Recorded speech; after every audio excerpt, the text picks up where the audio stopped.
for us.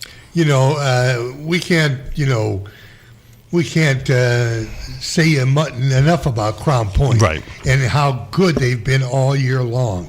Portage is a good team. Now, I really believe maybe next year they could even improve their 4 and 5 sure. right now. But I think that this will be a learning experience for Portage. They've already played Crown Point. Right. And now if they could do a better job, push them to the third, fourth quarter when it's close, who knows? Well, you never know what can happen in the postseason. Right. It's no secret that Crown Point is a prohibitive favorite here in this game. But the bottom line is, for Coach Roy and creating momentum behind this Portage program, for him to have a good showing tonight would really help for next year's turnout. Be like, hey, okay, we may have lost in the quote-unquote first round, even though it's the second round because they had the bye weeks, but we really lost in our first game in the tournament. But you know what? Everything is moving in the right direction, and that's how you get that program started. You don't become state champions overnight. No, you don't. Or win the DAC overnight, or win the sectional game or two overnight. It takes time, and Portage has that momentum, and they have a strong following up there in that community with a rich history. Yeah. And it'll be interesting to see how they fare tonight, but also how this spurs and propels them into next year. All right, also in Class 6A Sectional 1, we've got Lake Central and Penn. We do not have this game covered tonight. Penn is going to be probably a favorite here in this game. Oh, prohibitive. And, Lake Central going on the road, that is a long, long drive to get all the way out there to the Penn, Mishawaka area. Penn's been a good program for the last 10 years. 10, 20, 30 years. I mean, since I was a kid, Penn's been really good. So this is going to be a tough one for Lake Central, but, similar to the Portage, our explanation, there's momentum building behind this program. It'll be interesting to see how their showing is tonight. Yeah, they've got a good quarterback. This is the first time this year that he played quarterback, Reddick, and I think he is going to develop as the game goes on. He's got some targets to throw to, but boy, when you look at, you're driving a Penn, as you alluded to, you're looking at those, that field with that crowd who is very, very vocal. It's going to be a learning experience for Lake Central. Maybe a little bit of a culture shock, but also there's no reason to say that Lake Central cannot create that culture. They have beautiful facilities. They have fans that are rowdy. They have a nice spot there along, 41? And a community that has a lot of passion behind it and a lot of population to pull from. Lake Central could become Penn in the years if they make their program, expand and continue the momentum going forward. That's right. I totally agree. So let's move on to Sectional 5A. This is 5A Sectional 9. We've got Hammond, Morton, and Munster. This is an interesting one here. We do have Ryan Sosnowski covering this game for us tonight. Hammond, Morton, and Munster. Munster has won some games this year. They showed some life, after having a bit of a slow start. Hammond, Morton, we were maybe expecting more from them this year, but there's a lot of talent on that team as well. There sure is, and their quarterback is really, Howland Harris has really stepped up, played very well late in the season. And you've got a lot, like you said, you've got a lot of talent on this team. I think that their running back, Terry, is second in the area in total yards. They can score, and their big win, it was against Hobart in overtime, I believe. Was Gary Graben covering that game? Oh, I don't know. But yes, anyway. he was. That game got over by the time I was home. I still could sit in my living room and watch it on Jed TV, immediately after. It was just incredible. But no, these are two teams that are still trying to figure themselves out. Right. One team is going to move on to take on the winner of our next game that we should go over here. We've got Hammond Central traveling to Maryville tonight. Maryville should be a bit of a favorite here. They're ranked in the top 5 in 5A, depending on who your poll is. We'll see how this works out for Maryville, but they're gonna have a fight on their hands with Hammond Central. Yes, Hammond Central has talent. Mm-hmm.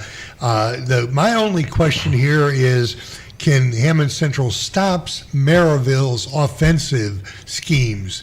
When you've got a very good quarterback for Maryville, you've got John Peters, who is a dual threat defensively and offensively. Right. Maryville really has played well defensively. I think if there's a situation where really this proved it, Maryville has been able defensively one of the top teams in the area. They really have, but also offensively. This Maryville team is really, really tough, and they're really well coached. They got second in the DAC this year, which is, second is an impressive feat. Losing to Crown Point there's no shame in that. This team has every opportunity to be heading downstate and go play in the, I used to call it the Hoosier Dome, but what is it called, Andrew? What's that place called? Lucas Oil Stadium. Yeah, I know. I knew the name. I just had to get Andrew on there because he's a huge Colts fan. Lucas Oil Stadium, and it's a beautiful facility down there. We could very well see multiple Northwest Indiana teams down there, and that could very well be one of them. So I'm looking for Maryville to take care of business in this game. Also in the 5A, we've got Sectional 10. We've got Michigan City and Cheston. That is our beef of the week. We've already discussed that one. But also we have LaPorte and Valparaiso. Valpo's going to be a bit of a favorite here. LaPorte winless on the season, but they have shown some fight. They played tight with Valparaiso earlier in this season. So, do they try to take that momentum and maybe take it a step further and give Valpo even a further fight? We'll have to see. Hey, this would be an outstanding win for LaPorte. Right. If they could get this. But I really think Valpo at home is going to be very, very tough for LaPorte. Absolutely. The atmosphere at Valparaiso High School is incredible for these games. I'm not sure if they do the fireworks for the postseason games, but they do fireworks in the regular season. The fans are rowdy, and they fill that stadium up, and the field is beautiful. They do a really nice job there. And LaPorte, they're struggling this season, and they've been struggling the last couple seasons. They were really, really tough about 5-6 years ago. Yeah. Russell Broadhacker played with our correspondent. He played for them back in the day, and they went down to state. They had a successful season. It's a very interesting dynamic there in LaPorte, and they're just hungry for some success there, and they'll get there. LaPorte's a beautiful community, and that's where I work for my day job, and I wish what's best for the Slicers there, but let's be fair. I think Valparaiso is probably going to take care of business. Yeah, I totally agree. And go ahead. Hold on. We've actually got an on-the-field segment here. Okay. We've got Steve Schmidt with an update an on-the-field segment from Kankakee Valley at Hanover Central. Steve, what's going on? Hey, guys. Greetings from the Wildcat Den here for Sectional 17 semifinal action KV at Hanover Central. How's it going? Oh, it's beautiful. How's the weather out there, Steve? It's a little chilly out here tonight. I'm still sitting out in the truck waiting to go into the field. But, I got a coat ready to go, though. So, I'm going to need it tonight. You're going to need it as the sun's going down for sure. Hey, before we get into this game, Wayne, Steve had his 25th birthday earlier this week. Wow! So I want to say happy birthday to you, Steve. Birthday, a successful journalist, a successful coach, and a good friend of ours. So happy birthday, Steve. Thank you, guys. I appreciate that. Wayne's going to sing to you later, though. Way later.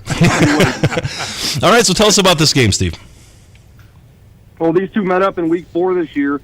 Hanover was victorious in that game 34-20. In that game, though, KV's game plan offensively was pretty apparent.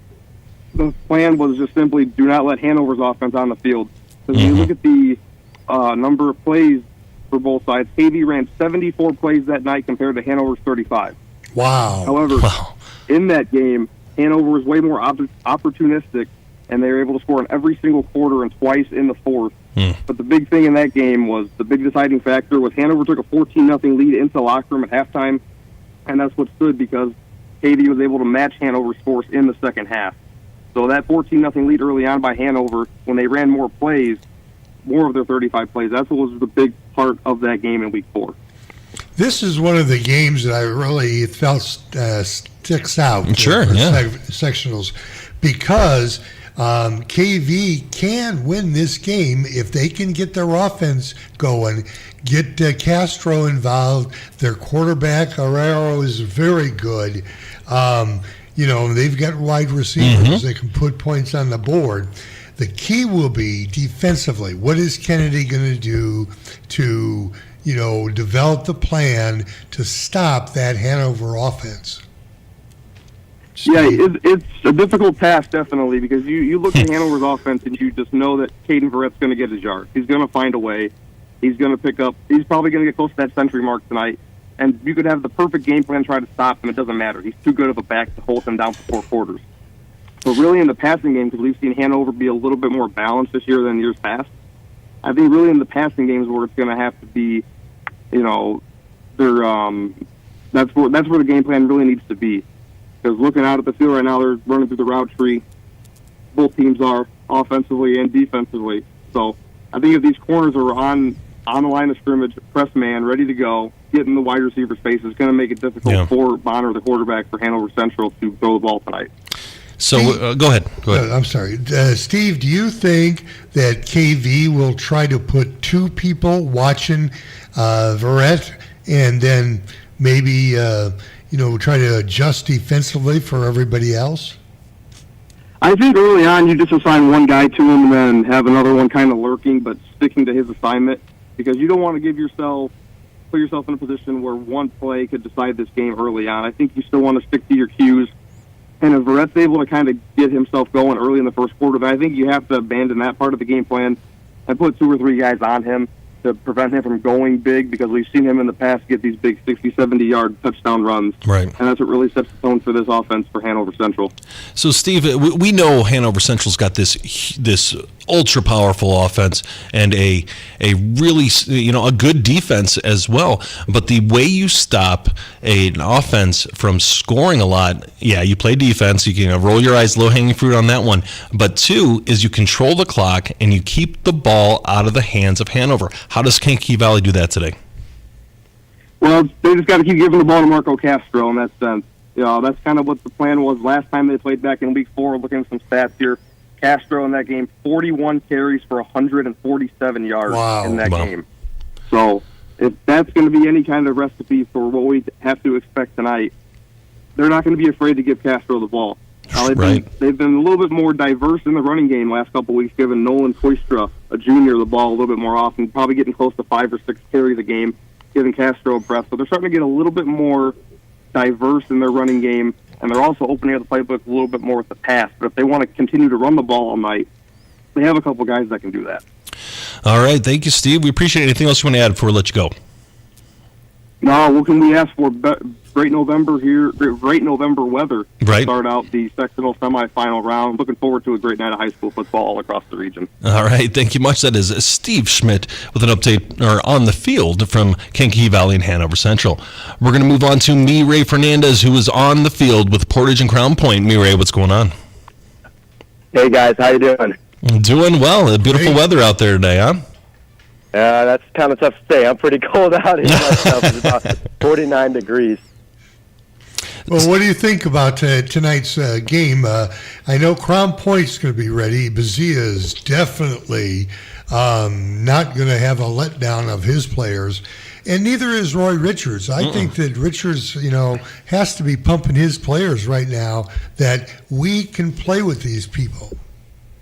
Absolutely. I think if you're going to look at this game on paper, which is exactly what I have in front of me here, you look at the last game Portage and Crown Point played earlier this season, and it was a dominant 58-20 win for Crown Point, with the Crown Point defense forcing 4 turnovers, 3 of which were fumbles and 1 interception. But you look at the other side of the script, and Crown Point also had a turnover themselves, a rare interception out of Noah Ehrlich. So, I mean, this is going to be We played them earlier this season, a dominant 58-20 point win. But the moral of the story, guys, is the Crown Point defense against these Portage Indians. And can Noah Ehrlich, not throw an interception against these guys? It was a very turnover-heavy game, and it's cold, and that ball is going to be a little loose because his players' arms are numb from the freezing weather. Well, not freezing, but it's pretty cold out there. So, we might see some more fumbles today, and I think the ball is going to be on the ground. Not as much, but quite a bit today, guys. I totally agree. But you played. Didn't you like this type of weather? Oh, absolutely, dude. I was in the line. I was in the line. I played in the trenches, and as a bigger guy, obviously, playing in the O-line, you got to be pretty big. It was great because I would get tired in the heat, man. Early in the year, it was kind of I don't want to say a struggle, but I certainly went to the sideline wishing we had an oxygen tank. They pulled me a lot. They had me running a lot of pulls. I was one of the smaller offensive linemen, but I was running out there. I felt like a running back. It was great. But seriously, this ball is going to be on the ground quite a bit. Here's a fun fact for you guys. Crown Point has outscored opponents 152-7 in just the first quarter and 325-21 in the first half. Crown Point has 27 wins in a row, and it's their 23rd straight DAC win from dating back to last a couple weeks ago against Michigan City, and it's their 19th consecutive road win, which is very impressive against Michigan City. But now they're at home. It's the first playoff game of the season. I'm sure you guys might be able to hear the music in the background, but the Crown Point Bulldog fans are, showing out early. It's pink out, and I've never seen a team wearing pink, but it looks like we're the Lady Bulldogs tonight because, man, the Dogs are just showing out here, man. Mireille, I'm giving you an A+ for statistics in prepping this week. No kidding. That's great, man. That'll look great for my GPA as I'm trying to get into college. There we go. I'm sure you're a fine student, Mireille. Hey, anything else you want to add before we let you go? Well, I'll tell you guys, this is the Crown Point's third consecutive perfect regular season and DAC champion. Third consecutive. That is very impressive there for Coach Bazzi and the entirety of the Crown Point Bulldogs. And not just Noah Ehrlich and J.J. Johnson, if you flash back 3 years ago in that team when we lost in the second round of the playoffs. But another fun factor, guys, the first-team defense has shut out 6 opponents this year and are looking to make it 7 against Portage tonight. All right. Thank you very much, Mireille. Excellent facts, as always. We're going to go ahead and let you go, and looking forward to hearing more from you as this day goes on. That was Mireille Fernandez with an update, an on-the-field segment from Portage and Crown Point. We're going to move on to Gary Graben, who has an on-the-field segment with New Prairie at Hobart. Gary, what's going on? Well, first of all, last week we celebrated Al Rodriguez's 75th birthday. Now we got a 25th birthday. So if people don't think we span the gamut here. And then Mireille here, who's a senior in high school, but sounds like he could be a 35-year-old professional broadcaster. Yeah, no kidding. He's on his way to ESPN, folks. He is the real deal, that guy. And he is mature beyond his years. But out here at Hobart tonight, some familiar rivals in playoff football are meeting. New Prairie coming to Hobart. This game happened last year, and it was all New Prairie. For Hobart this year, one concern we'll have to see as this game gets going is that Alex Tatum dinged his hand up a little bit in the game with Lowell last week. We'll see what effect that has here as things get rolling. We've talked about Hobart a lot this year. We know they love to run the ball. Max Pickett early in the year, and then Willie Shear after he came back. They've done a lot with him, trying to get him in open space with jet sweeps and even some short passes, even a few long passes. But they're going to have to be clicking on all cylinders if they're going to be able to take down New Prairie tonight. This team is solid and solid every year. They have one of the best young coaches in Northwest Indiana in Casey McKim, Reed Robinson at quarterback. But really, when I'm talking about New Prairie, there's somebody who knows more about New Prairie than I do, and it's you, Ben. What can you add to this sizzling on-the-field report? So, I by no means am a New Prairie super fan, but Coach McKim is an excellent coach, and he's one of my best friends. He stood in my wedding, so we talk football on occasion.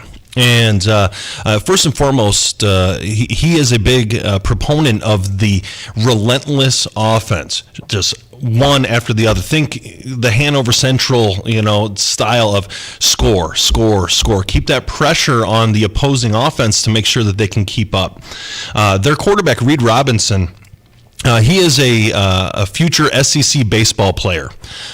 So I'm not exactly sure what school he's going to, but I mean, this is a high-level individual who will, he's on trajectory to potentially be an MLB player, we'll put it that way. So he led the baseball team last year to the state title for New Prairie, the first state title in their school's history. So this kid has a winning spirit and a winning acumen. So he came in as the quarterback this year. He's got an arm, obviously, and he can run. He can move. This is an elite athlete. And what is dangerous for Hobart is when New Prairie has elite athletes, they figure out ways to use them. New Prairie is a very strong team. They play physical in the lines. They may not be the largest, but they are just nasty, and they like that physicality. They have a lot of similarities to Hobart in that regards. Hobart is a very tough, physically demanding team, but they do a good job New Prairie and Hobart do a good job of working in the lines. I think the key is going to be right there. Well, we talk a lot about Andrean and the tough schedule. New Prairie plays a tough schedule. Mm-hmm. It's not about regular season wins there. They want to hang banners, and they want to hang sectional banners. They've had a few sectionals in a row here. They want regional, semi-state. They want to be in the dome. Yep. So New Prairie's focus is always very broad here. I think that they have higher goals, and they are always preparing for that. And I think that's one of the things Coach McKim has established there, is that sort of press on through the tough competition. We know for Hobart, this team is certainly capable. One of the things in seeing Hobart a few times this year, when they play well, your favorite player and Wayne's favorite player, Aiden Cash, because he's not just cash. It's cash money. He's cash money. Aiden Cash is usually a bigger part of the offense when they play well. They use him a lot in a wing formation blocking, but when he gets the ball either in a handoff or in a short pass, he is a tough load to bring down. He is a state wrestling guy. He's a very tough guy, and when he gets the ball in his hands, he makes a difference because he's a 6'3", 240 guy, even though he's only a sophomore. And I think that's one of the keys. He has to have the ball in his hands a little bit here because we know New Prairie is going to be looking at Willie Shearer tonight. Right. So somebody else for Hobart is going to have to step up. What I think, Gary, is an important factor here is the fact that Hobart started the season not very positive. Mm-hmm. And what has developed over the season is Hobart's defense has gotten better and better and better. And they're going to have to be very good tonight, to stay with New Prairie. Well, I think when you think about assignments, what they did against Andrean was doing their job on defense, staying in your lane, keeping quarterbacks contained, all the things that they are well coached on. And when you go back to the start of the season, remember, this is a new coach. Eric Schreiber Jr. is new to Hobart this year. I knew as a head coach to Hobart this year, taking over for Craig Osika, who obviously cast a large shadow there on that program. So to come in as a new coach in this situation with the tough schedule that Hobart plays in their non-conference, it took a while for this team to get going, and they are playing better as the season goes on. And when you get into the playoffs, you look for those teams, obviously, that are playing better football as they go through. We've talked about a few of them. Andrean's another one that's playing better football now as the season goes on. There are some teams that are really, Crown Point's been in high gear since week 1, but there are some teams here that are playing much better football in the back half of the year than the front half. And I think Hobart is certainly one of those. Using all of their skill players here, I think, is the key, because if it's really just the Willie Shearer show tonight, I think it's not going to be enough. They're going to have to use all their players. Plus, they do have a good kicker with Langford. Mm-hmm. So a lot of good positives there for Hobart. I think one of the things, listening on hold here to the other guys, I can't remember which of the correspondents you were talking to, it's a cool night not too cold. I mean, for sissies like me, we looked for our gloves today. but it's a cool night. But one unique thing about this season is they haven't had many practices where it's even been this cool. Right. You know, so normally we would say, this is no big deal. November the 1st with a high at 50, that's fine. But, you know, we'll see if that makes any difference in this game. That there is a little bit, you know, not a lot of quarterback, running back, and throws in cold weather from August till now. Right. So we're going to see if that plays any role here with some key turnovers, because obviously we see in some of these games that are close, the turnover is what makes the difference. All right, Gary, great stuff. We're looking forward to hearing more from you as this game goes on. This should be a great game. I'm just really looking forward. These are teams that meet in the playoffs, it seems like, every year. So very familiar, very exciting to see what's going to happen here. All right, thank you much. That is Gary Graben with On the Field for our Game of the Week, New Prairie at Hobart. And we have a bonus On the Field segment here. We are leaving our Game of the Week, and we are going to our Beef of the Week. We've got Russell Broadhacker with an On the Field segment with Michigan City and Crown Point, Michigan City and Chesterton. Russell, what's going on? Hey, gentlemen. So this is a really nice game that we have going on tonight. Covered a little earlier on in the season. I think it was about the first week of September. These two teams faced each other. I did kind of misspeak on my sign-off of that week. I remember I was like, you know, we'll see what happens when they see each, and that was just kind of a guesstimate, and they drew each other. So, you know, right. Number 5 Chesterton versus number 4 Michigan City. I haven't had a chance to really watch Chesterton play a whole lot. I have had the chance to see Michigan City. So if I'm Chesterton, I'm definitely going to be on my toes a little bit, looking for the run, looking for the pass as well, because Michigan City is dynamic in that way.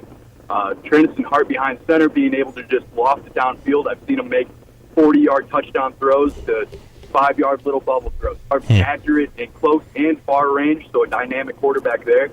And just adding to his dynamics, he can run. I've seen him break out of pocket and really make some plays out of nothing. So being able to control him would be in Chesterton's best interest.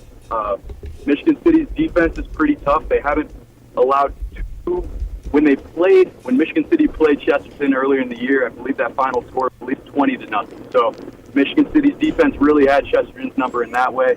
And I haven't seen Chesterton lately, so I don't know if they're dealing with injuries tonight. I'll be interested to see on who their starting lineups really are and how they're kind of coming out of the gate. I know losses right now.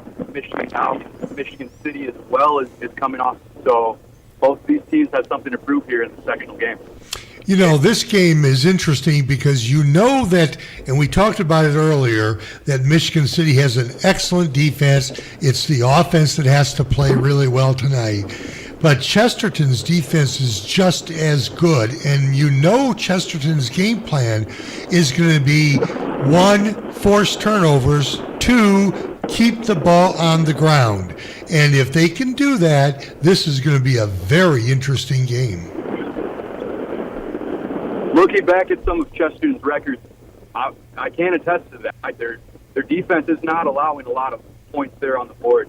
Even when they were facing Crown Point, they were able to hold them to what Crown Point's really capable of. I mean, that's an underdog to a Titan comparison there. But if they're able to strut their stuff with these kind of programs at that kind of level, be able to just really hone it all in tonight in this 5A, I believe, 5A game, they should be able to really hold their own, control Michigan City's progressions down on offense as long as they kind of stop their stride and don't let Michigan City catch their groove and start putting more and more plays together. They can keep this game pretty tight. What should I be looking for offensively for Chesterton? Well, I really think that they're going to try to make sure that they run the ball and play a power type of game. Their quarterback he's played all season for Brady McCormick. He was injured, and he's done a nice job. But it's when Chesterton doesn't make mistakes and they can run time off the clock, that's when they're so dangerous.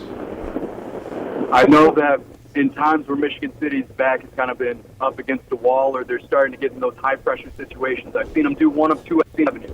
I've seen them buckle down and really grit their teeth and execute their plays as they normally have and come out and get there at the end.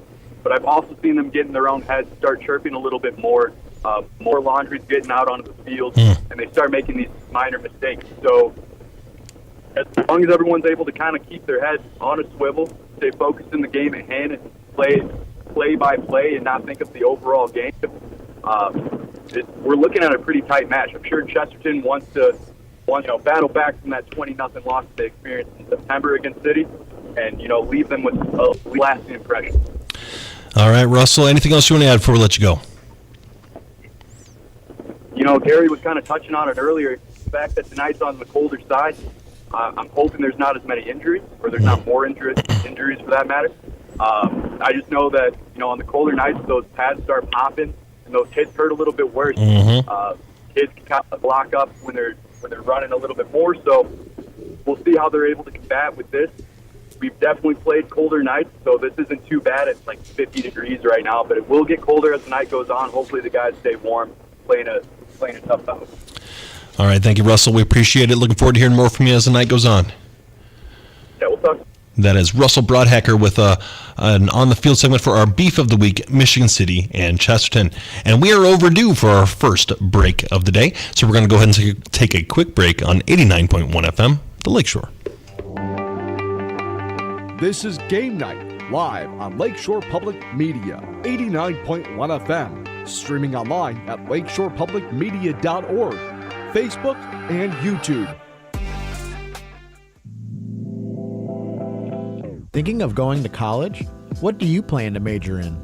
At Ivy Tech Community College, they major in successful careers for you and all of their students.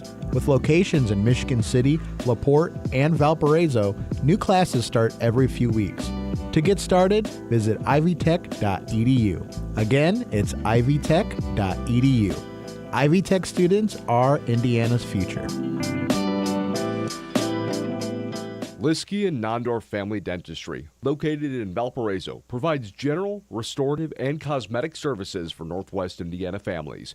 All that is good begins with a smile. Learn more at liskeyandnondorf.com. Calling all 59ers, Slicers, and Wildcats. Do you have your high school debit card yet? Show your school pride everywhere you go, whether it's Friday night lights or your Monday morning commute. Get yours today at your local Purdue Federal Credit Union branch or learn more at purduefed.com. How early learning shapes the future is determined on how engaged we are with our children and our community. Lakeshore Public Media's Building Blocks initiative is leading the way in early childhood development, and your support is crucial. With a matching grant from the Legacy Foundation, every dollar you donate will be doubled, making an even longer lasting impact.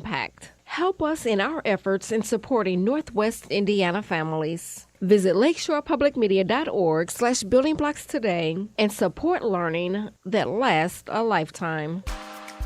As we approach Election Day, there's a key demographic that might decide our next president: Black male voters. The percentage of Black men voting for a Democrat has slipped in every presidential election since 2012. But what's driving this? Well, it might have something to do with what's called the manosphere. We take a dive into the Black manosphere next time on It's Been a Minute from NPR. Tune in Saturday evening at 6 and Sunday evening at 5 here on Lakeshore Public Media, 89.1 FM. As you travel across Northwest Indiana and into Chicago, take Lakeshore Public Media, 89.1 FM, along for the ride. With our newly expanded signal, we're with you from the southern corner of Michigan and into Chicago, and of course across Northwest Indiana. From the dunes at Lake Michigan to the windmills of Wolcott, Lakeshore Public Media, 89.1 FM is along for the ride, wherever you call home. Now, back to the action here on Game Night. Ben Kolodzinski back with Wayne Svetanoff. I want to say thank you to Pepe's for taking care of the Game Night crew this evening, located at 260 East 84th Drive in Maryville and serving our community for 43 years. Pepe's is a full-service restaurant with a large dining room, lounge, and patio areas available for patrons. The Espinoza family, the owners of Pepe's in Maryville, would like to wish all of our local teams the best of luck this postseason. And Wayne, how was your dinner tonight? Hey, I'm telling you, we're wishing them the best. They wanted to wish the area Victoria the best of luck. We want to wish Peppies the best of luck, because right? they are outstanding. Right. So Pepe's has fed us every other week this entire season, and we want to say thank you to them. Supporting local sports, we greatly appreciate them doing that and keeping our bellies full and happy. And it's always a good time for tacos, and when Pepe's hooks us up with those tacos, we really love it. Yeah, we really do. Speaking of another good time, do you know what time it is, Wayne? I think so. Wayne's World, party time, excellent.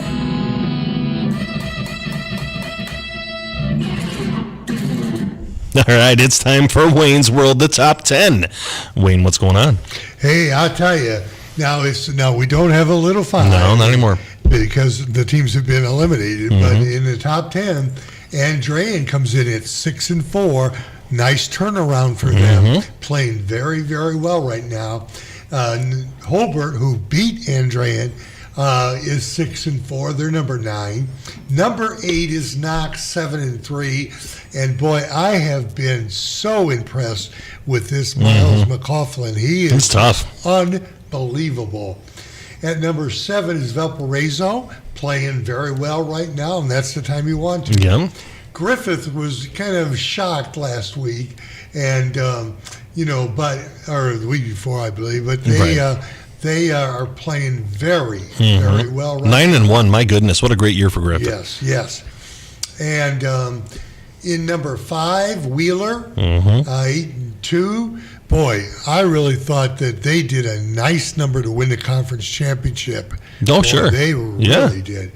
And then number 4 is Hanover Central, 8-2, and they have just been rolling with a varied number of people. I think this Tommy Bonner has really come in and done a great job for them.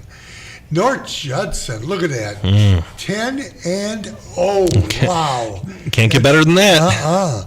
8-1 is Maryville Pirates, very steady, very dominant. And then you've got the unbelievable Crown Point Bulldogs. Man, they're tough. They are. All right, to recap, we've got at number 10, we've got Andrean at 6-4. Number 9, we've got Hobart at 6-4. We've got Knox at 7-3 at number 8. We've got Valparaiso at number 7 at 6-3. We've got Griffith at 9-1. We've got Wheeler at 8-2. We've got Hanover Central at number 4 at 8-2. We've got number 3 North Judson at 10-0. We will be seeing them playing in Indianapolis here, I do believe. But these number 3, number 2, and number 1 all have a legitimate shot of playing in Indianapolis. At number 2, we have Maryville at 8-1, and number 1, we've got Crown Point at 9-0. So congratulations, folks. There's only so many of these top 10 lists left. So if you're already or still on this list, that means you've had a really good season and you keep moving in the right direction. Speaking of really good seasons, let's talk about some of our players of the week, Wayne. I'll tell you right now, this Miles McLaughlin from Knox, 3 TDs and 1 interception versus River Forest, kind of blew that one open.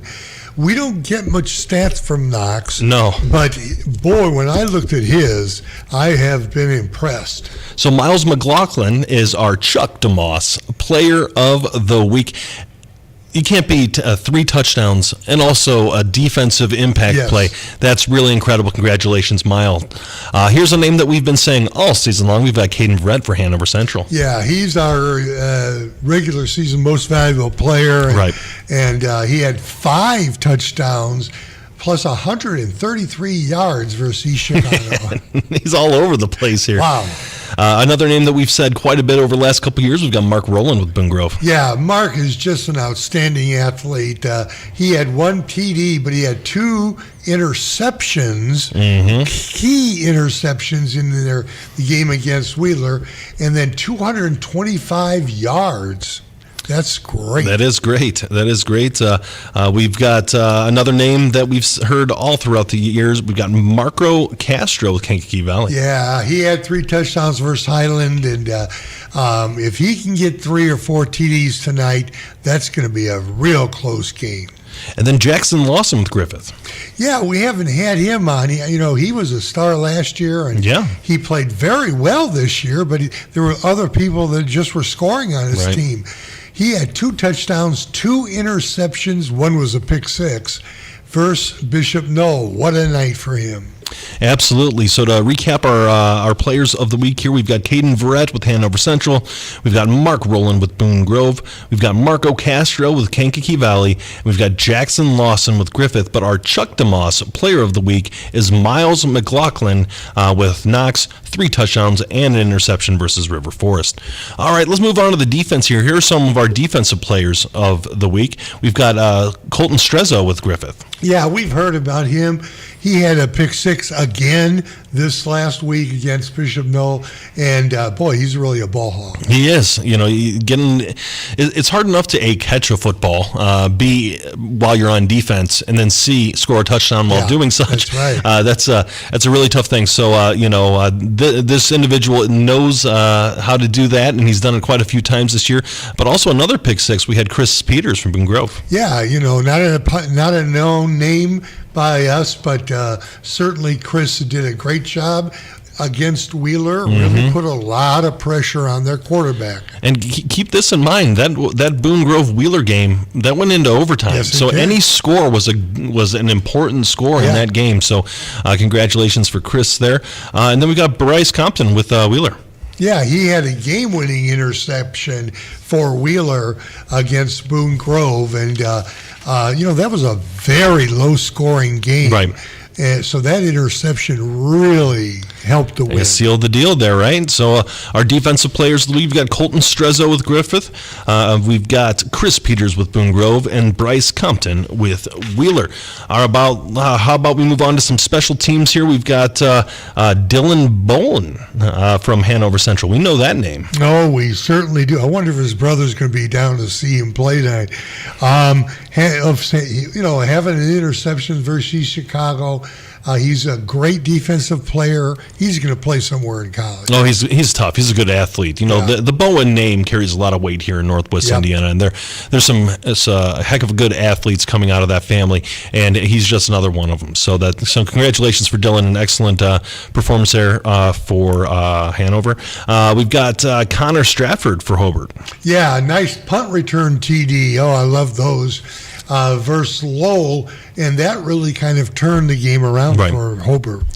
And then we've got Xander Langford for Hobart. Yeah, great kicker, 29-yard field goal versus Lowell, and he could be a real factor tonight because I believe in the playoffs, kickers' importance to the team really expands. It really does. To get for sure points on the board and having a steady kicker is a good thing at all levels of football, but particularly at the high school level. So our special teams players of the week, we've got Dylan Bowen with Hanover Central. We've got Connor Stafford with Hobart, and we've got Xander Langford also with Hobart.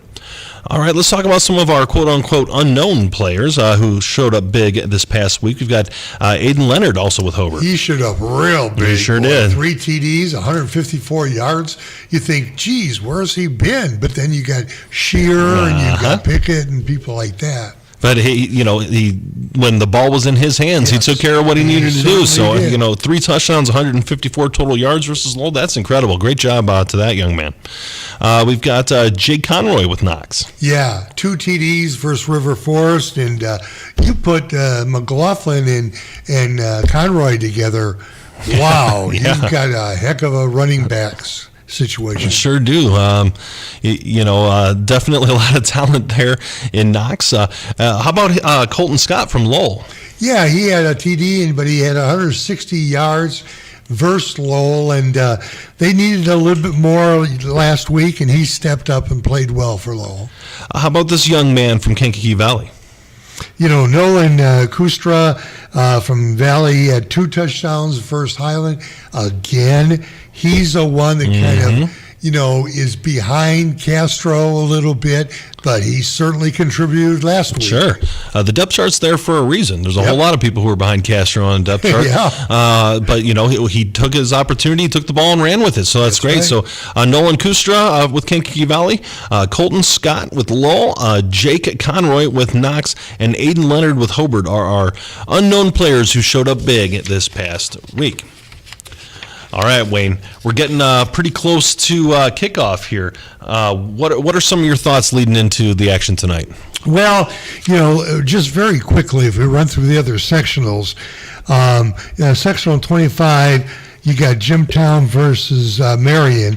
The one we're interested in is the bottom bracket, Knox versus Griffith. Right. And, can Griffith, I know Griffith can score, but can Griffith stop their running backs? And that is a big, big question right now. Yeah, it is very interesting here. Griffith has had a tremendous year. Knox has had a tremendous several years. So it's definitely a circumstance where this could be a very interesting game for sure. Oh, yes. In 33, sectional 33, 2A, Bremen and Rensselaer. Bremen kind of looks like the favorite in that one, but the big game is Andrean travels to Wheeler. Right. Can Andrean stop Wheeler's offense like they did in Hanover Central's? We'll have to see. Ooh, that'll be interesting. One. That'll be interesting. These are two really well-rounded teams facing off against each other. Not a very favorable draw for either of these teams because these are teams that could very well be sectional champions. Yes. Or if it was seeded appropriately, they would have met in the sectional championship. But that's not how Indiana does it, and that's right. I understand it. So this is part of the pitfalls of this format. But in order to be the man, you got to beat the man. That's right. And we have Andrean and Wheeler here in the week 2 of the sectionals. That is going to be a fun game. Yeah. And then in Class 1A and Sectional 41, Judson is the prohibitive favorite. Oh, yeah. They play Culver, North Newton, and LaVille at the bottom bracket. Judson will keep their winning season. Yeah, I don't bet, and I don't. It's illegal to bet on high school sports. But I will say this much: if I was a betting man, I am putting my mortgage payment on North Judson right Wow! I hope your wife is. Yeah, don't tell my wife about that. But no, we're all kidding here. But that's how strong North Judson is, and that's how. Unimpressive their sectional is because they're just a solid program down there in North Judson, St. Pierre. So we're really excited about all this action here tonight. It's gonna be a fun night. I think we need to catch our breath before the kickoff starts. We're going to go ahead and take a quick break on 89.1 FM, the Lakeshore. This is Game Night. Live on Lakeshore Public Media, 89.1 FM. Streaming online at lakeshorepublicmedia.org, Facebook, and YouTube. Calling all 59ers, Slicers, and Wildcats. Do you have your high school debit card yet? Show your school pride everywhere you go, whether it's Friday night lights or your Monday morning commute. Get yours today at your local Purdue Federal Credit Union branch or learn more at purduefed.com. Thinking of going to college? What do you plan to major in? At Ivy Tech Community College, they major in successful careers for you and all of their students. With locations in Michigan City, LaPorte, and Valparaiso, new classes start every few weeks. To get started, visit ivytech.edu. Again, it's ivytech.edu. Ivy Tech students are Indiana's future. Liskey and Nondorf Family Dentistry, located in Valparaiso, provides general, restorative, and cosmetic services for Northwest Indiana families. All that is good begins with a smile. Learn more at liskeyandnondorf.com. I stopped growing when I was 11. So I was always the 6 foot, 30, 60, 180 pound goddess standing in front of you today. Yeah. And just to let that sink in, I, at 11 years old, was taller than your dad. Join us for stories of going against the grain. Next time on the Moth Radio Hour from PRX. Tune in Saturday morning at 11 and Sunday afternoon at 1 here on Lakeshore Public Media. Hi, I'm Terry. And I'm Joe. We host the People's Pharmacy heard live Saturday mornings at 6 here on Lakeshore Public Radio 89.1 FM. We talk with you about everything from home remedies to breakthrough drugs. Hear from leading experts about drugs, herbs, home remedies, and other health topics. Join us on the People's Pharmacy Saturday mornings at 6 here on Lakeshore Public Radio 89.1 FM. You're listening to Lakeshore Public Media 89.1 FM, WLPR FM Lowell, your home for local news, traffic, weather, sports, and more. Streaming online at lakeshorepublicmedia.org. And now, the scoreboard update. Well, one game in our coverage area has already kicked off. We'll be getting to that in just a moment, but teams just now hitting the fields across Northwest Indiana. Class 6A, Crown Point welcomes in the Portage Indians tonight, and the question is always asked every single week, is this the week that somebody finally slows down Crown Point? To be decided. Lake Central travels out to Penn to take on the Kingsmen this evening, as Lake Central and Penn in a very, very rare matchup. So rare, in fact, that I don't recall the last two times that these two teams have met. Morton and the Governors travel to Munster to take on Andrews Mustangs. The Hammond Central Wolves, can I adopt them after Boone Grove lost last week, maybe? Are in Maryville tonight to take on the Juggernaut Pirates. The Michigan City Wolves, I'll also adopt them too, are in Chesterton tonight to take on the Trojans in the beef of the week. This is a Wolves defense that gave the Crown Point offense fits last week, and this is a Chesterton Trojans offense that doesn't score a whole lot of points, but they play winning football. So we'll keep an eye on this one tonight. Russ Broadhacker is going to have the call for us there. LaPorte travels to Valparaiso in the other 5A matchup. 4A Kankakee Valley Cougars travel to Hanover Central to take on the Wildcats. And the New Prairie Cougars are at the Hobart Brickies. If you're watching the live stream, you saw the Brickies taking the field there at Don Howell Field. The game that's already underway, and a high-scoring affair at that, early on at least, Jimtown Jimmies at Mishawaka Marion. Jimtown is up 20-14. Mishawaka Marion got the game started with a 7-0 touchdown. Took a 7-0 lead thanks to a 54-yard touchdown pass from Mitch Fimble to Deuce Owens. Jimtown then, on the ensuing kickoff return, scored a 90-yard touchdown thanks to Javen Jackson. 7-7.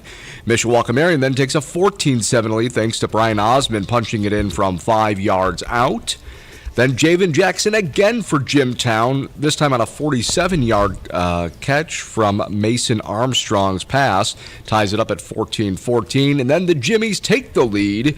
They recover their onside kick following that touchdown to give themselves the short field. And then Ty Zartman runs it in from 4 yards out. However, the extra point was missed. So a lot of back and forth scoring there for Mishawaka Marion and Jimtown. So definitely a game to watch there, at least early on.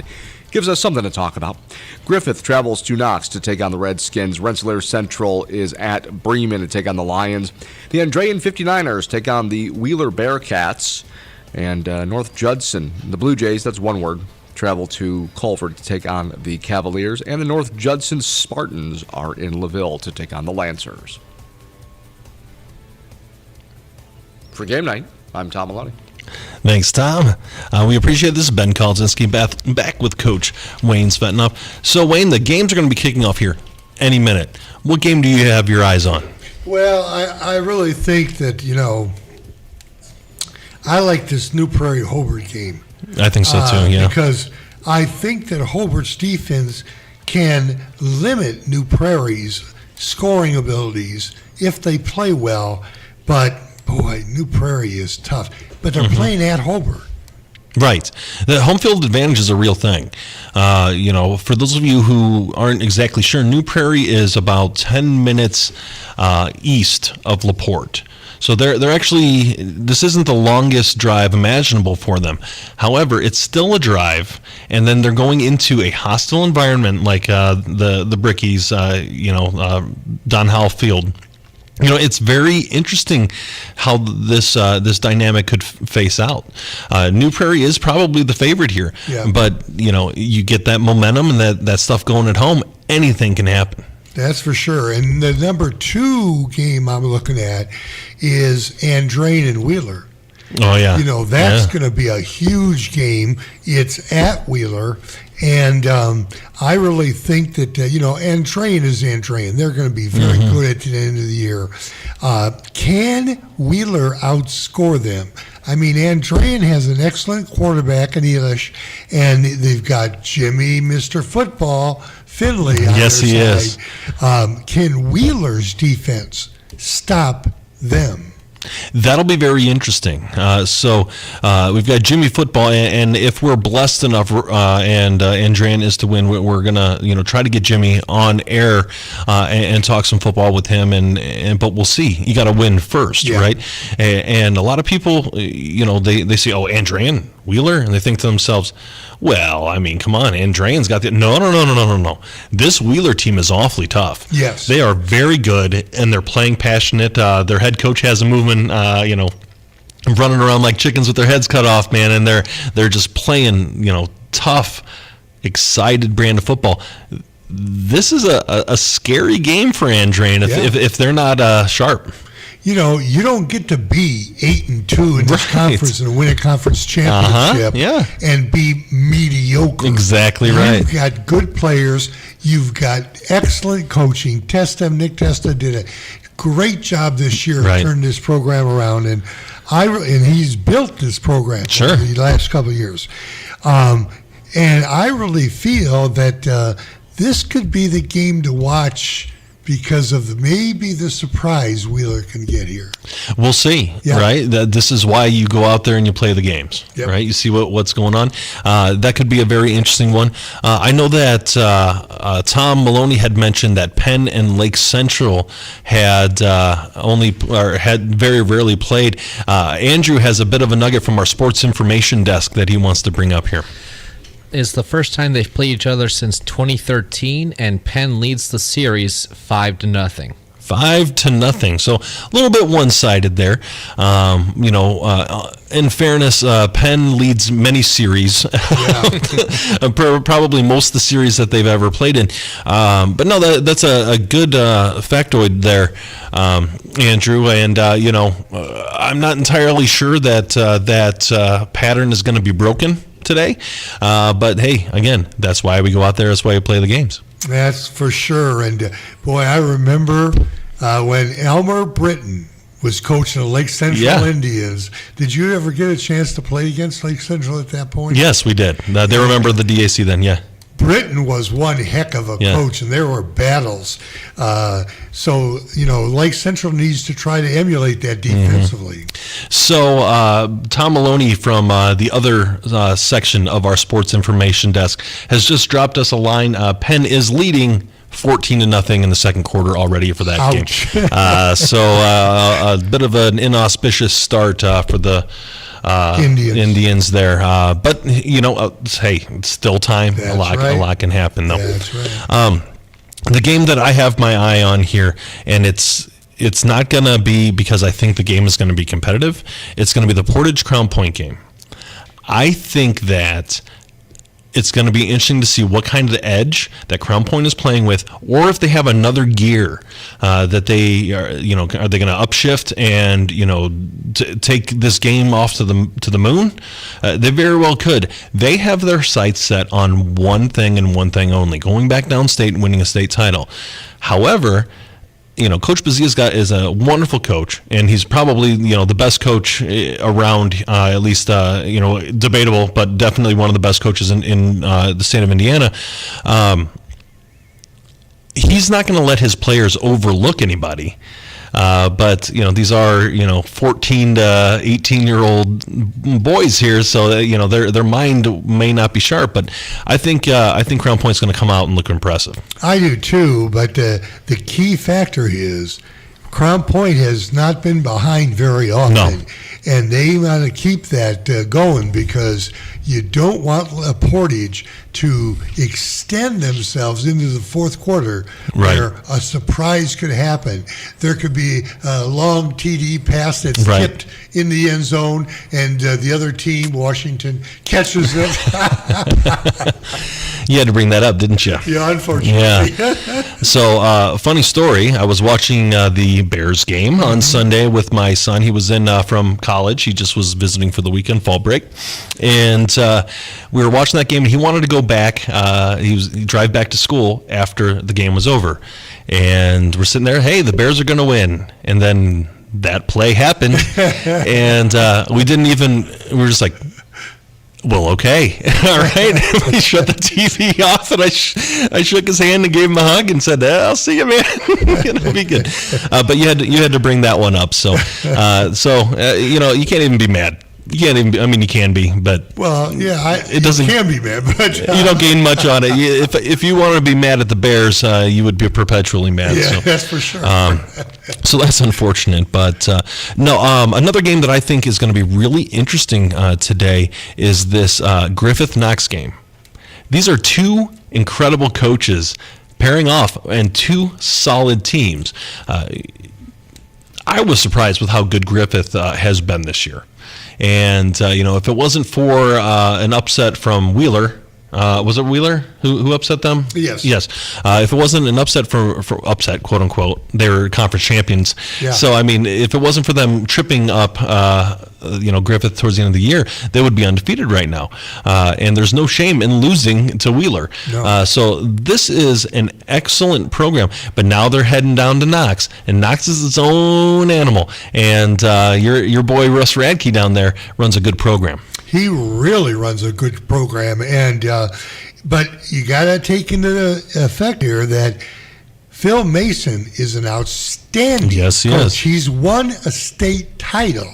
He's improved programs everywhere he's been, and it's going to be interesting to see how he is able to come back off of that disappointing conference championship loss. Yeah. And if I know Phil, which I do, he's going to have those kids ready to play. Good coach and a nice man, and he knows how to motivate his warriors for him there.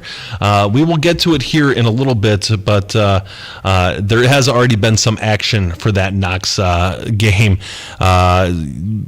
You know what, we'll just go ahead and say it right now.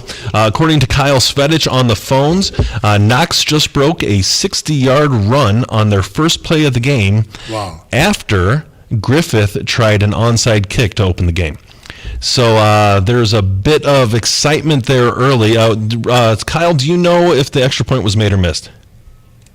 He'll back to us. He doesn't have a microphone in front of him. He's feverishly checking that out. So it was a touchdown. It was a touchdown. A 60-yard touchdown run. Kyle will get some more information on that for us. So very, again, an inauspicious start for Griffith to start out there. We've got Russell Broadhacker with an update from Michigan City and Chesterton, our beef of the week. Russell, what's going on? Hey, guys, so we currently have a bout going. First one on the scoreboard is Chesterton, 7-0 leading Michigan City. There's about 8 minutes, 40 seconds left to go here in the first quarter. That touchdown came from a pass from Corey Perez behind center. About a 39-yard pass to number 15, Lewis Raffin. Honestly, a great little, looked like a little option pass. He takes the run, drops back, and just lost a beautiful dime. Raffin was able to catch that in stride for the touchdown, and then number 84, Drew Pasilio, was able to hit that extra point. So right now, Michigan City is taking over at their own 35. It is 2nd and 10. Have seen some strong running from Guy on his first showing, but as far as Chesterton's offense was going, a lot of the yardage came from Caden Summer, their fullback. He was able to break on the outside, a couple good runs up the middle, and just a tough runner, able to lower that shoulder and gain a couple yards there. Then there was also some just outside runs from wide receiver Daniel Chavez, number 37, and our boy Lewis Raffin. He was also helping us get into the red zone there, or at least approaching to it. So Offensively, Chesterton's been able to really punch some runs straight down the middle, lower their shoulder, and play well. Defensively, Michigan City has one flag against them already off encroachment, but outside of that, they seem to be playing pretty tight. Most of the yards gained offensively for Chesterton has come from some outside runs that they've just been able to beat that secondary and move up the field a little bit more. So I'm sure we'll be seeing more of that tonight, really giving Michigan City's cornerback the run for the money. But right now, Michigan City is forced to punt. There's 8 minutes, 20 seconds left to go. They're faced with a 4th and 11 on their own 34. All right, thank you much, Russell. We appreciate it. Give us a call when some more scoring happens. Gotcha, yes. All right, thank you much. That is Russell Broadhecker from our Beef of the Week, Michigan City and Chesterton. We're going to move on to Hanover Central, where Steve Schmidt has an update from Kankakee Valley and Hanover. Steve, what's going on? Hey, guys, Hanover received the ball to start the game. About 3 passes got them down into the red zone. A couple plays later, Caden Barrett, 4-yard touchdown run on the 4th and 1. Extra point was good. It's 7-0 Hanover Central. So Hanover Central's off to a bit of a lead here early. Did they make it look easy, or how'd that drive go down? Yeah, it was a pretty easy drive for them getting downfield. A couple passes to Rocco Bartolomeo, and Tommy Bonner's number 1 receiver all season. First play of the game was actually a direct snap pass to Dylan Bowen. Got them a good 30-yard chunk right out of the gate. KV's defense started to stiffen up right inside the 10-yard line, however, but Barrett, like I said in the pregame, he's going to get his yards. He's going to find a way to get his yards tonight, and he was able to on that 4th and 1 carry. So, Steve, what does KV need to do to respond here on this drive? Well, they're on their first drive right now, just picked up the first down. They're getting ready for their 4th play of this drive here. Been 3 runs by Marco Castro. So they just have to continue to keep giving Castro the ball. Pass when it's a smart situation to pass, but you have to just rely on the guys that have gotten here so far to get this score right back. Well, what they can't do is get down by 2 scores. Right. I mean, you would think that the scoring here is so what happened there, Steve? It was a play action, play downfield. So Adrian Hutchman just hit off his hands. He would have had a free run through the end zone. Just hit off the fingertips there. Nearly a respond there by the Cougars. Well, that's too bad for Kankakee Valley, but definitely getting down 2 scores to this Hanover team is bad news, especially considering how Kankakee Valley's offense kind of operates there. Yeah, this is definitely not a team that you want to go down 2 scores to, so being able to respond here after that score is imperative, especially here early in this first quarter. Coach, you got anything for Steve? No, other than the fact that, KV has a good, decent court. Oh, it was a screen pass to the outside, and Castro gets past the 50. Sorry to cut you off there, Wayne. There's a screen pass to the backfield, able to get down to the 45, I believe, actually. But a big play there to get a first down and get the chunk yardage there. Hey, you can cut me off for good reporting anytime, buddy. You can cut him off for poor reporting. It's okay. But that's great. It seems like KV is putting something together here, right? Yeah, I mean they came out today too with pregame, and they were energized. They were focused. You could tell they want to be here right now. So let's see what they can do here. Castro gets a handoff, and he's going to get close to a first down yardage. So they're getting a lot of chunk plays here on this first drive. What yard line are they on? You say that again? What yard line is KV on? They are now on the Hanover 42, it looks like. Ooh.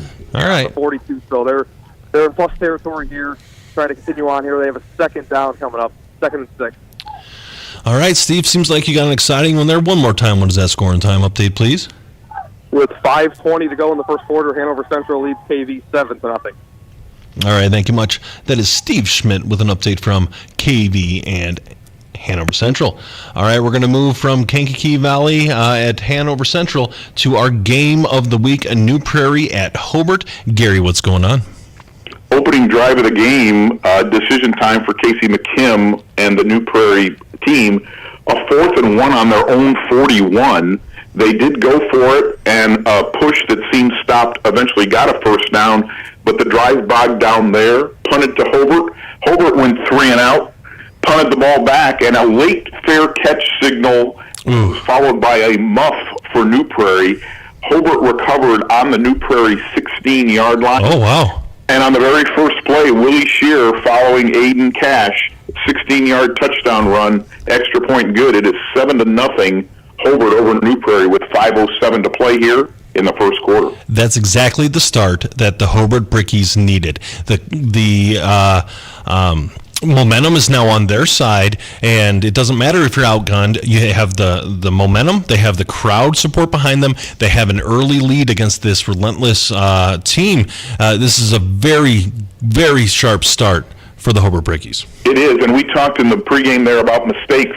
A mistake in this game where the ball, time of possession here is interesting because even though New Prairie actually didn't move the ball a lot on that first drive, they kept it for more than 5 minutes. So this is going to be a game that might have fewer possessions. Again, you don't want to fall behind 2 scores in this game. Neither team really wants to air it out that way. So we're going to see what happens here. But again, a big, huge break here for Hobart here to get the great field position after the muff, and 1 play to run it in, Willie Shear. Wow, exciting stuff.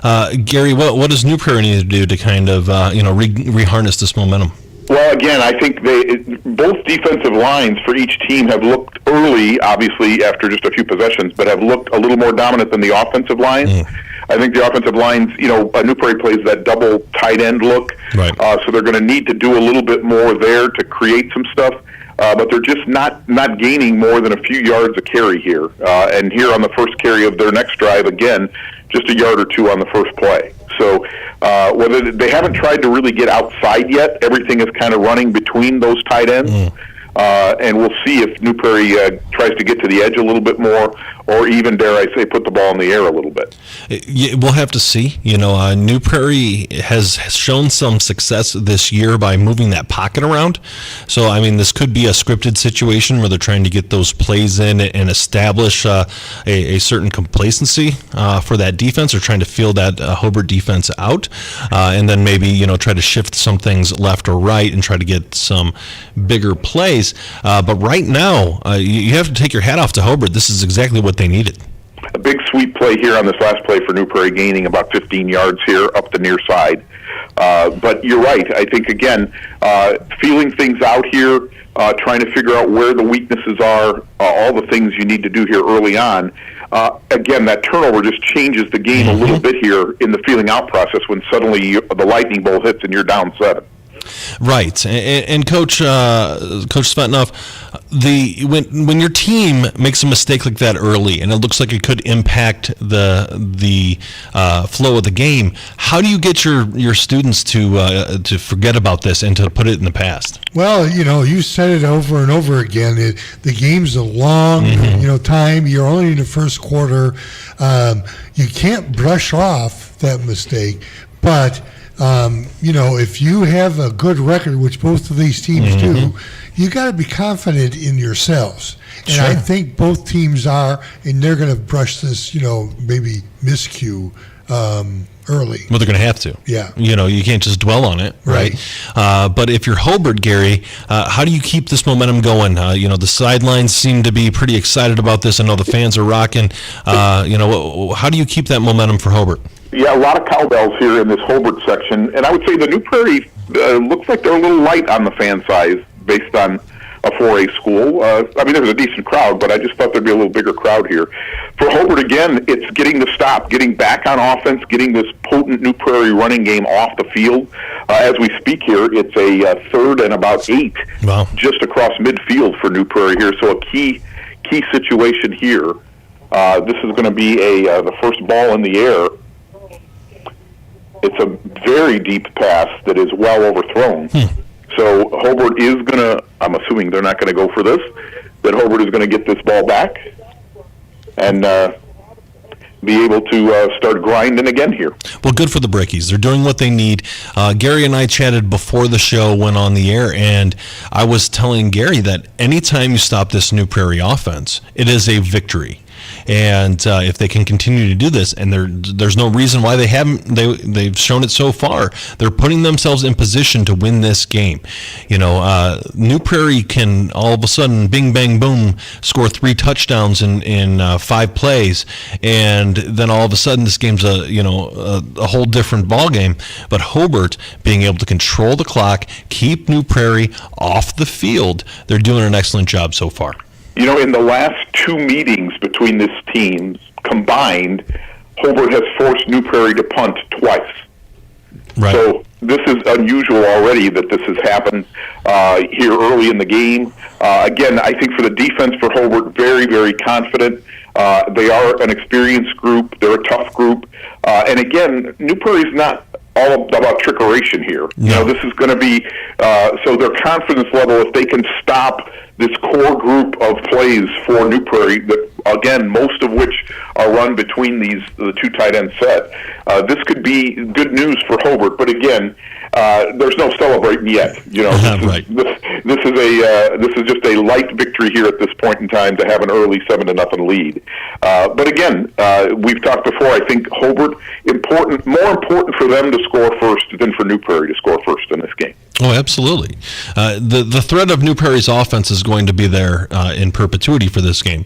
The momentum and seizing the day, the carpe diem situation for the Brickies is making sure that they can assume this momentum and put themselves in position to be in control. That's what they want to do. Control the line of scrimmage, control the clock, and then by proxy, control the score. Wayne, did you hear that? Ben used Latin there. Yeah, I know that. Wow. Yeah, carpe diem, seize the carp, wow. right? That's Valpo education, I'm telling you. It is. You're right. Very impressive. Well, all right, Gary. It seems like you got a fun one there. We can let this segment breathe a little bit. There is nobody behind you. What is your eye telling you right now?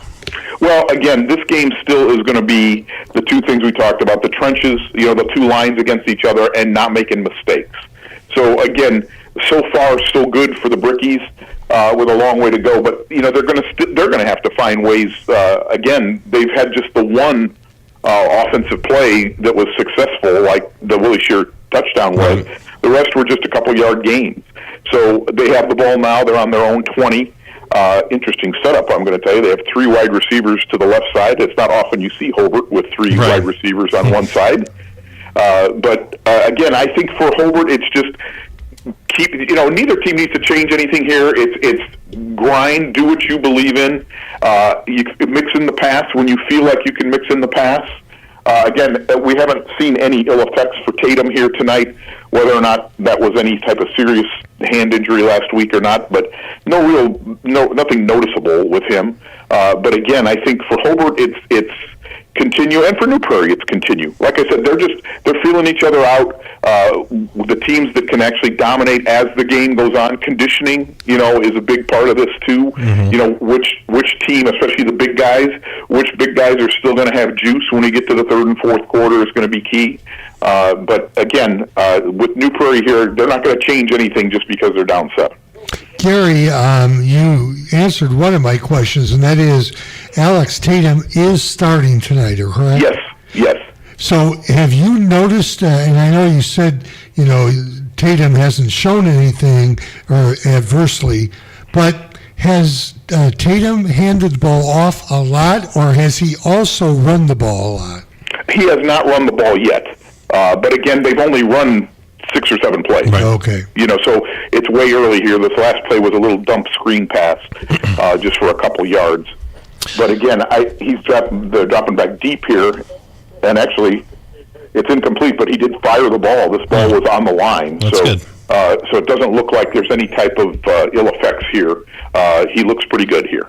All right, Gary. One more time. What is that score and time update, please? We have one score in this game. It's Hobart 7, New Prairie nothing, with 1:12 left in the first quarter. All right, thank you very much. That is Gary Graven with an update from our game of the week, where Hobart has a lead against New Prairie. All right, we're going to go from Hobart, Indiana, down to Hanover, Cedar Lake. We're going to go to Steve Schmidt with the Kankakee Valley and Hanover update. Steve, what's going on?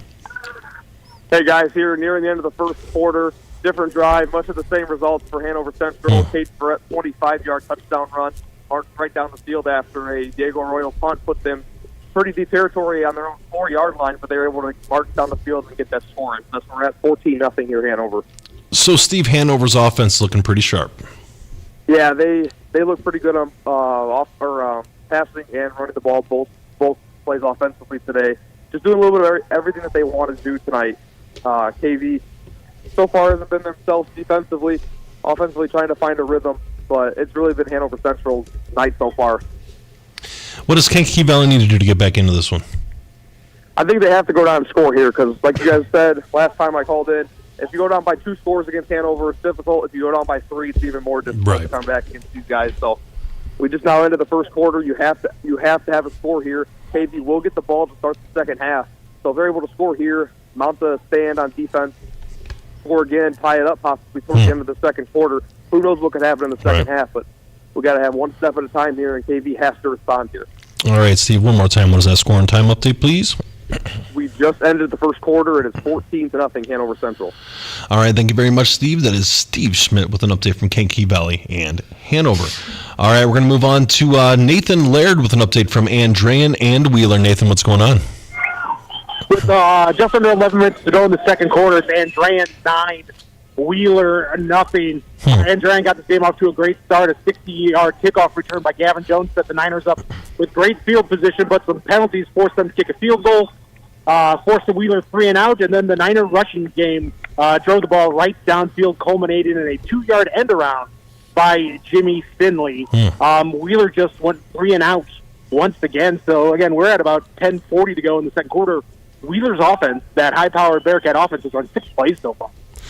Who was the kicker for Andrean?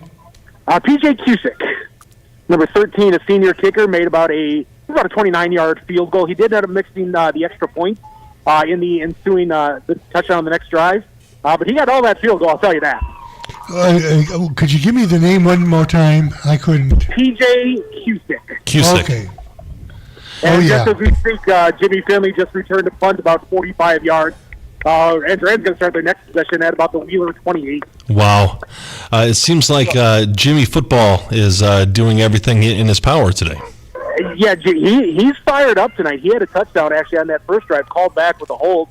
And Jimmy's usually a pretty quiet, reserved kid. You can hear him yell across the field. Well, that wasn't a hold, so he was fired up. He doesn't get like that too often, and I think opposing teams should be a little scared when he is, because he's got to make a statement tonight. Yeah, that's exciting there. So it seems like it's all Andrean right now. What does Wheeler need to do to get back in this one? The Bearcats got to get their offense going. Like I said, they've run 6 plays so far total in this game, and find a way to slow down this Andrean rushing attack. The 59ers have attempted 1 pass so far here in this ballgame, which was a completion to, you can guess who, Jimmy Finley. But that's the only pass attempt of the night for quarterback Brady Ellis. It's been a lot of it. Ethan Reyna, Ellis Dumas just got a carry. Jimmy Finley's gotten a couple end arounds, so they're really attacking Wheeler on the ground. You got to figure a way to win that battle in the trenches and give your quarterback some time as well on offense. All right, thank you much, Nathan. One more time, what is that score and time update, please? With 9:40 to go in the second quarter, it's Andrean 9, Wheeler 0. All right, thank you much. That is Nathan Laird with an update from Andrean and Wheeler. Well, all right, folks, we've had a kind of a hot start here. We're going to go ahead and take a quick break on 89.1 FM, the Lakeshore. This is Game Night, live on Lakeshore Public Media, 89.1 FM, streaming online at lakeshorepublicmedia.org, Facebook, and YouTube. Liskey and Nondorf Family Dentistry, located in Valparaiso, provides general, restorative, and cosmetic services for Northwest Indiana families. All that is good begins with a smile. Learn more at liskeyandnondorf.com. Calling all 59ers, Slicers, and Wildcats. Do you have your high school debit card yet? Show your school pride everywhere you go, whether it's Friday night lights or your Monday morning commute. Get yours today at your local Purdue Federal Credit Union branch or learn more at purduefed.com. Thinking of going to college? What do you plan to major in? At Ivy Tech Community College, they major in successful careers for you and all of their students. With locations in Michigan City, LaPorte, and Valparaiso, new classes start every few weeks. To get started, visit ivytech.edu. Again, it's ivytech.edu. Ivy Tech students are Indiana's future.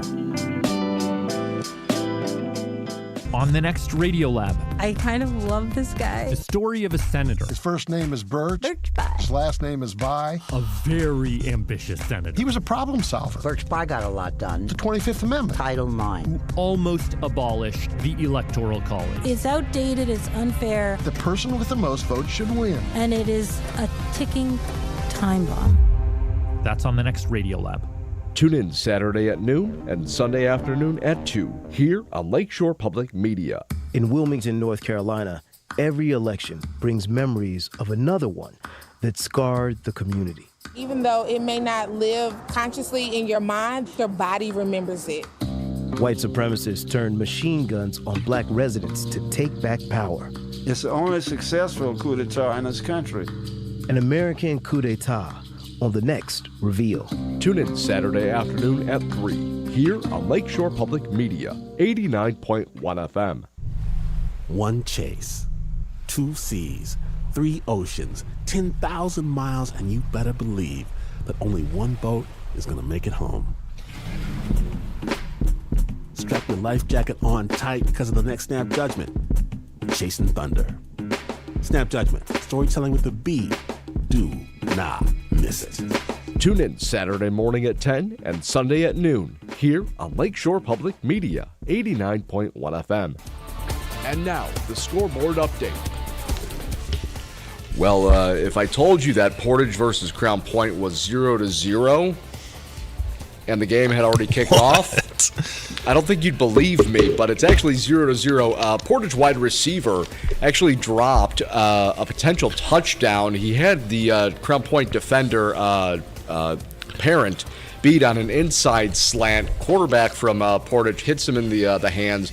He drops it, and Parent is about 3 to 5 yards behind him. They would have been off to the races. If he had caught that, it would have been the first time all season Crown Point was trailing, but right now they just can't get anything going. Wow. I don't want to say that they're looking ahead to a potential Penn matchup, but this is a surprise coming from Crown Point versus a Portage team that they handled easily earlier this season. Penn, meanwhile, last update we had here, they were up 14-0 in the second quarter there. That game should be pretty close to halftime. We should get a refreshed update here for the next scoreboard update.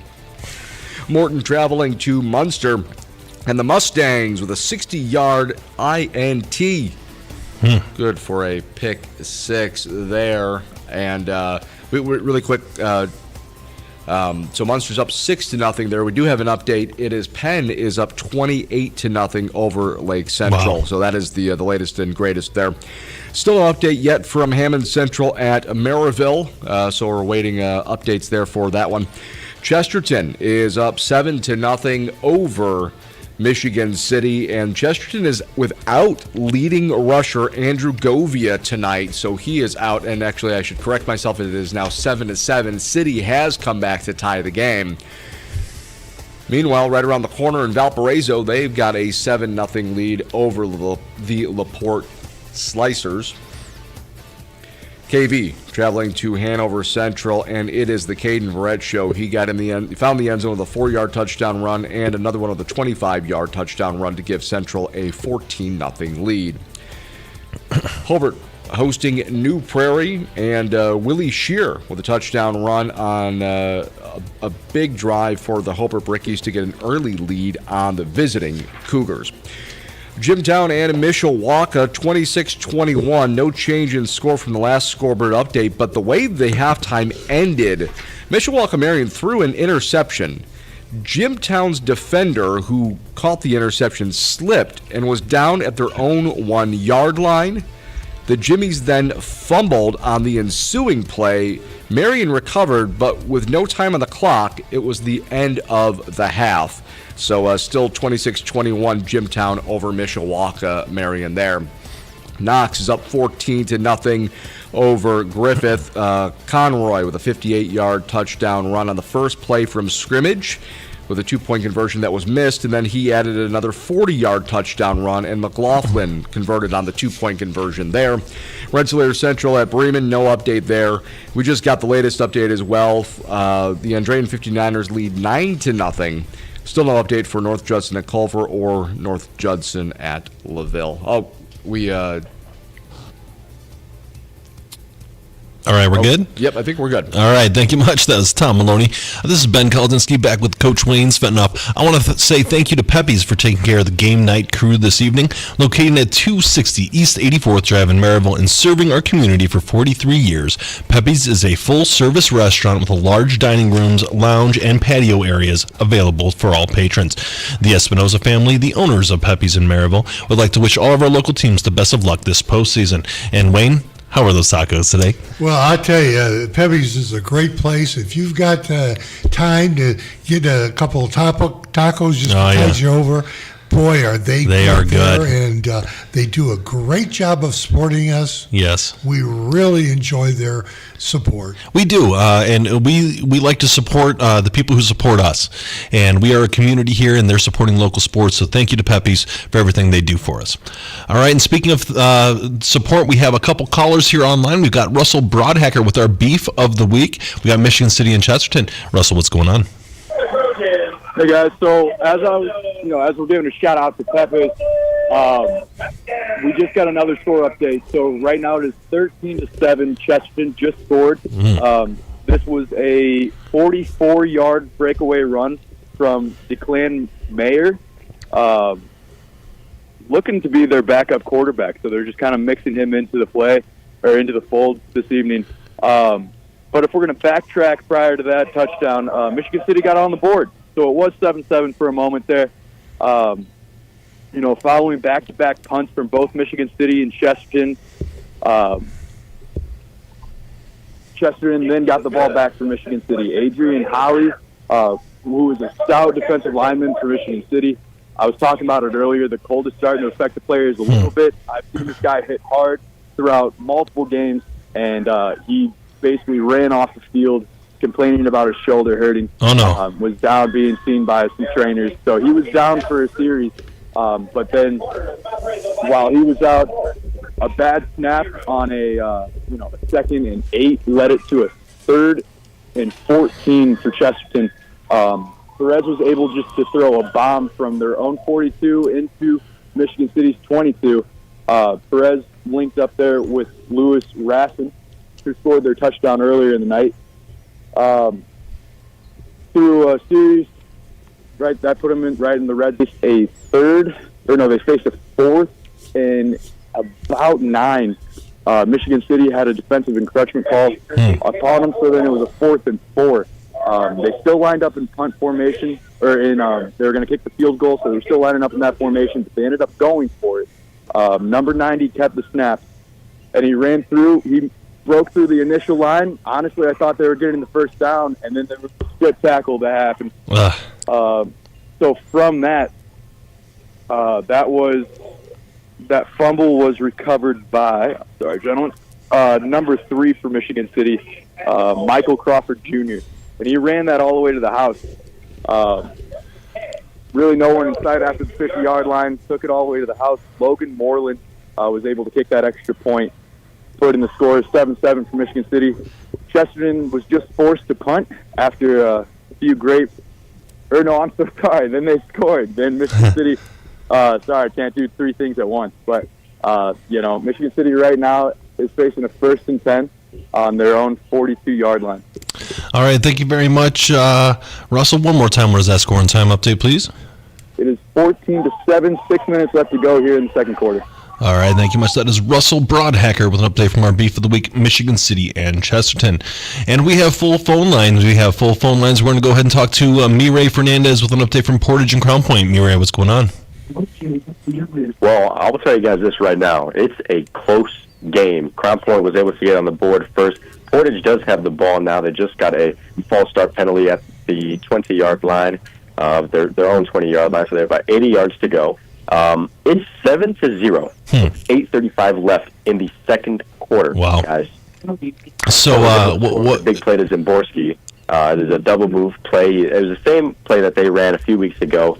And Trevor Gibbs, it was a fake hitch route, and then he basically tried to say, "Hey, here, I'm open," and then he cut back upfield and was able to get a touchdown to the front pylon. So yeah, definitely a strange start for the Bulldogs. What was happening on their first couple drives there, Mireille? Okay, so from what I'm seeing, Crown Point, they are targeting their defensive backs. Now, I've told you guys this before, but the Crown Point defense is obviously amazing. I read you guys those stats in the pregame show. But the weaker link, and it's not really weak, it's just not as good as the rest of the defense, is the DBs. Okay? So they've been throwing a lot of slants, short hitches. I'm talking 3 to 5 yard hitches. It's really short, but they make a good move, break a tackle, and get a little bit more. And, you know, if you're a Crown Point fan, you're glad they haven't broken that tackle because Crown Point's playing a one safety, cover one there, and on this play, they're not even, bringing any safeties. So if they break a tackle, they're probably going to the house. 3rd and about 8 here for Portage, but, they just called a timeout, probably going to discuss this. But it's been a really interesting game, especially in the trenches, because the first drive, Portage got absolutely shut out for the run. Crown Point defense like dominant. Josh Miller, number 59, he had an amazing first drive of the game. He had a swat down.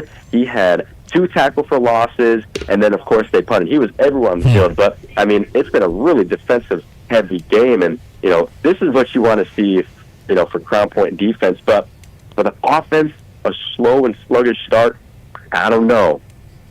Yeah, very interesting, Mireille. It'll be interesting to see how the rest of this game plays out. One more time, what is that score and time update, please? Absolutely. Portage called a timeout, so there's 7:41 left in the second quarter. Crown Point Bulldogs are up 7-0. All right, thank you much. That was Mireille Fernandez with an update from Portage and Crown Point. A game a little bit closer than we were expecting at this point. All right, let's move on to Dave Melton with an update from Morton and Munster. Dave, what's going on? Hey guys, we just wrapped up the first quarter here at Munster High School, and the score is Morton 14, Munster 12. Both teams have 2 touchdowns, but a pair of extra points missed by Munster has been the difference here so far. The game opened with a 60-yard pick six by Evan Dennis from Munster that got the Mustangs on the board first. Then Morton responded with a 21-yard touchdown pass from Holland Harris to LeBron Hill. The ensuing kickoff, Evan Dennis from Munster took it 83 yards the other way for a touchdown, and then Morton scored back on a 21-yard touchdown run by Deshaun Woods, and that put them ahead 14-12 right now, and we're just starting the second quarter, and Morton had the ball 1st and 10 at their own 29-yard line. Did you say that who had the pick six? Evan Dennis from Munster. Evan Dennis. He also had the kickoff return for a touchdown. So it's been a busy half for him so far. Yeah. It seems like a bit of action-packed here, Dave. Dave, where do you see the rest of this game going? High scoring. Yeah. It seems like the way it's going. It seems like there's going to be a lot of points the other way. Munster's offense hasn't done too much yet. The only touchdowns we've gotten here is defense and special teams. So the Munster offense hasn't quite gotten rolling yet, while Morton's offense has only had the one self-inflicted wound on the interception that was a 4th and long. So it seems like Morton's offense is picking up steam here, and they get a touchdown on this drive, they'll be well ahead. But we'll see. Munster certainly had some answers early on. All right, thank you much. Dave, you have anything else you want to add before we let you go? No, well, actually, as I'm talking, Deshaun Woods just turned the corner, and he's going to rip off a 62-yard touchdown run. Except there's a flag. And they're gesturing holding, so I don't think this one's going to stand. All right. Well, we'll see how the rest of this game goes out. One more time, Dave, what is the score and time update, please? It is Morton 14, Munster 12 with 10:59 to go in the second quarter. All right, thank you much. That is Dave Melton with an update from Morton and Munster. So, Wayne, we've got a lot of excitement here to start off the night. Some games have been a little curious, and some games have already shown to be, kind of what we were thinking. What are your thoughts so far? Well, I tell you, Portage must be playing pretty well. Yeah. It's in the second quarter, and Crown Point just scored recently to put them up 7-0. So kudos to Portage. Yeah, and a game that I was kind of hoping would be, maybe a little more competitive than it at least appears, is that KV Hanover game. Maybe something has changed. Steve Schmidt has called in with an update from this game. Kankakee Valley and Hanover. Steve, what's going on? Hey guys, after my last update, Hayden Barrett of Hanover scored again a 3-yard score. Wow. Made it 21-0, but Diego Arroyo for the Cougars has just put the Cougars on the board. It's 21-7 now with 4:42 to go in the half. So, they're down 2 scores still, right? Right, at this moment, yeah. So it kind of rough. What does KV need to do on defense to kind of slow this offense down? Well, before that last score, they put Hanover in a 3rd and 14, but Bonner was able to find Braden Spick downfield for about a 40-yard gain, just straight over the middle. They've really been able to attack down the middle of the field. Down the sideline, they really haven't given Hanover much of a chance on the perimeter. Over the middles where they've really done a lot of their damage today. So if they can shore up the middle of the field, I think this is going to make this game a competitive one in the second half. But if they're going to leave the middle of the field wide open, it's going to be pretty easy for Hanover to get up and down the field. And that's part of the issue when you're going against an offense like Hanover's. They have athleticism all across that field. They have it at running back, quarterback, and each wide receiver or each receiver position and tight end. So they can put that ball wherever they want. So sometimes that's really tough as a defense to be able to cover all of that. Yeah, this Hanover team, I mean, it's the second time I've seen them this year, both against KV and full time. You just walk away. They're impressive. They're an exciting team to watch. They can do a little bit of everything, a little razzle-dazzle, a little bit of the dirty work, so to speak. They can do a little bit of everything. Right. They're going to be a tough team, but this game's not over yet. There's still a long ways to go here. But KV has to play nearly a perfect rest of this game if they want to get back into it. Steve, I really think that KV needs to do something with Verrett. He's got 3 touchdowns already, and I know that Hanover moves him around. He's definitely a running back, but he plays wide receiver and stuff. Is KV trying to put more than one player on him? Honestly, they really haven't used Brett much until they've gotten into the red zone. They're really setting up their drives down the field with pass. They really haven't used Brett much until they get down to. I don't have all the numbers in front of me right now. I would say he probably only had about 6 or 7 carries in this game, but 3 of them have ended up in the end zone. Wow. All right, Steve, one more time. What is that scoring time update, please? With 4:33 to go here in the second quarter, Hanover Central leads KV 21-7. All right, thank you much. That is Steve Schmidt with an update from Kankakee Valley and Hobart. We're going to move on to Gary Graben for our game of the night. A tight one was brewing. We'll see what has changed with New Prairie at Hobart. Gary, what's going on? A series of 3-and-outs and punts.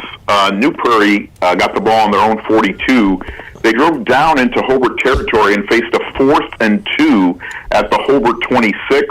They elected to go for it. Hobart had Reed Robinson, the New Prairie quarterback, hemmed in the pocket, but he did a little magic footwork around the end and was able to get to the sticks for the first down. And then on the very next play, Robinson just kept the ball himself for a 22-yard touchdown run, extra point good. 7-7 New Prairie and Hobart with just under 4 minutes to play here in the first half. And that's where Robinson's athleticism creates an advantage for this New Prairie offense. If you remember last week we were covering New Prairie, he scored 2 or 3 long 70-yard runs just from keeping it. And that gives the offense the ball with an extra blocker because the quarterback is the one taking the ball. That's a really tough circumstance, and every team struggles with the running quarterback. Well, Coach McKim must have heard you earlier because they are getting him more outside the pocket. Yeah. They are working to get him in space because he is so difficult there. And I would tell you that the 2 tight end formation has sort of been altered a little bit with multiple wide receivers, multiple looks now from New Prairie, trying to get this Hobart defense off balance a little bit. And it certainly worked on that last drive. So, again, we are knotted at 7. As the clock runs down toward 3 minutes to play here in the first half. Hobart has the ball just across midfield. There was an unsportsmanlike conduct on New Prairie after the score. Hobart took it on the kickoff, so New Prairie was kicking from their own 25, so got a little better field position out of that, and they have crossed midfield here, looking to try to get something at least in field goal range here before the half. All right, thanks, Gary. One more time, what is that scoring time update, please? Again, out here at Downhow Field at the new Brickyard, it is New Prairie 7, Hobart 7, with just under 3 minutes to play here in the first half. All right, thank you much, Gary. That was Gary Graben with our game of the week, New Prairie at Hobart, all knotted up in the second quarter. All right, we're going to go from Hobart and travel down to Wheeler with an update from Nathan Laird with Andran and Wheeler. Nathan, what's going on? With just over 3 minutes to go in the first half, now Andran 19, Wheeler nothing. Quick turn of events here. Andran drove down the field, couldn't punch it into the end zone, so P.J. Cusick kicked his second field goal of the night. This one from 25 yards out to make it 12-0 on Wheeler's next play. Gavin Jones picked off a Caleb Klimchak pass at midfield, and the first Andrean play from scrimmage from there, Ethan Reyna from 49 yards out barreled over about half a dozen Bearcat defenders, powered his way into the end zone. So it's just 9-0 a few minutes ago, and 2 plays later, 19-0. Wheeler, facing the 38 now, still does not have a first down in this ballgame. Wow. Nathan, this is kind of shocking to me that Wheeler's high-powered offense isn't really moving the ball. Yeah, they just threw an incomplete pass. It's going to be 4th and 8 right now. They did get on their last the possession before the interception. They got it to 4th and inches. They tried to go out and drain off sides. The Niners didn't fall for it, called timeout. They went back with Klimchak under center. The only time we've seen him under center tonight, he's a big body there at about 6'6", but that Andrean interior defense stood up. He got nothing. And that's the closest Wheeler's been to a first down, and they're punting again here with 2:19 to go in the half. Who intercepted the pass for Andrean? Defensive back Gavin Jones. Gavin Jones. Thank you. Yep. And Jimmy Finley's returning the punt here, and he's going to set the Niners up with real good field position, except for a penalty flag that just got thrown. So I take that part back. We'll see what that penalty has to say, but it seems like Andrean's really turned it on, Nathan. Yeah, the physicality of these two teams, there's a big difference here. Andrean came out fired up. The defense came out fired up. They knew the challenge they had in this high-powered Wheeler offense, and this defense was ready to rise to the challenge, and so far they have it. And Wheeler's doing a better job slowing down this Andrean running game, except for that 49-yard run by Reyna, because prior to that, Andrean really couldn't get much going consistently on offense the previous couple possessions. But then Reyna broke that one loose, and again, Andrean's just winning this game up front on both sides of the ball. All right, thank you much, Nathan. One more time, what is that score and time update, please? With 2:01 to go in the first half, it is Andrean 19, Wheeler nothing. All right, thank you much, Nathan. We appreciate that update. Give us a call as this game goes on. We're going to move on to Mireille Fernandez with Portage and Crown Point. Mireille, what's going on? Well, Crown Point just scored another touchdown, a great run by Larry Ellis, and made a man miss in the backfield with a tremendous shoot move and cut it upfield, able to get about a 25-yard touchdown run. I was talking to people around me, and it just looks like the Bulldogs have less want to. Their body language isn't as good as I expected it to be. They almost assumed they were going to win this game. Now, yes, granted, they are up 14-0, but they just haven't looked like themselves. And on that touchdown run, it really looked like Larry Ellison wanted to get into the end zone to give his team some momentum, but the body language has looked off, and the effort has just looked off. I see guys jogging. I'm not going to name names, obviously, but there are a couple guys here and there jogging on defense and even on offense receivers. If it's a run play, they're jogging to get their blocking assignments. It doesn't look right, and I'm sure Coach Buzz is going to pick it up and film, and they're going to, they might have to run. Truthfully, they're probably going to have to run. So, Mireille, what would you think is the cause of things maybe being a little bit off? Well, that's tricky. The weather is really cold. This is the coldest game of the season, but I hate to blame it on the weather because, the Bulldogs have played colder games last year, and yes, they have new starters, but, it's what you got to deal with in football. I'm not entirely too sure. It's really interesting. I think it's more, like I said, effort out of Portage. They have more want to. They know they're underdogs going into this game by a heavy amount, and, they're down 14-0, but they really want to win this game, and, as I said that, there's a really long run from Portage. It was about 35 to 40 yards, and they're at midfield now. So second and down at midfield. Let's see if they can answer back because they're down 14-0, but it felt like it's 0-0 up until this point. Mireille, that halftime speech by Coach Bazia is going to be interesting because, both teams are playing in the same weather. And he's not going to use that as an excuse.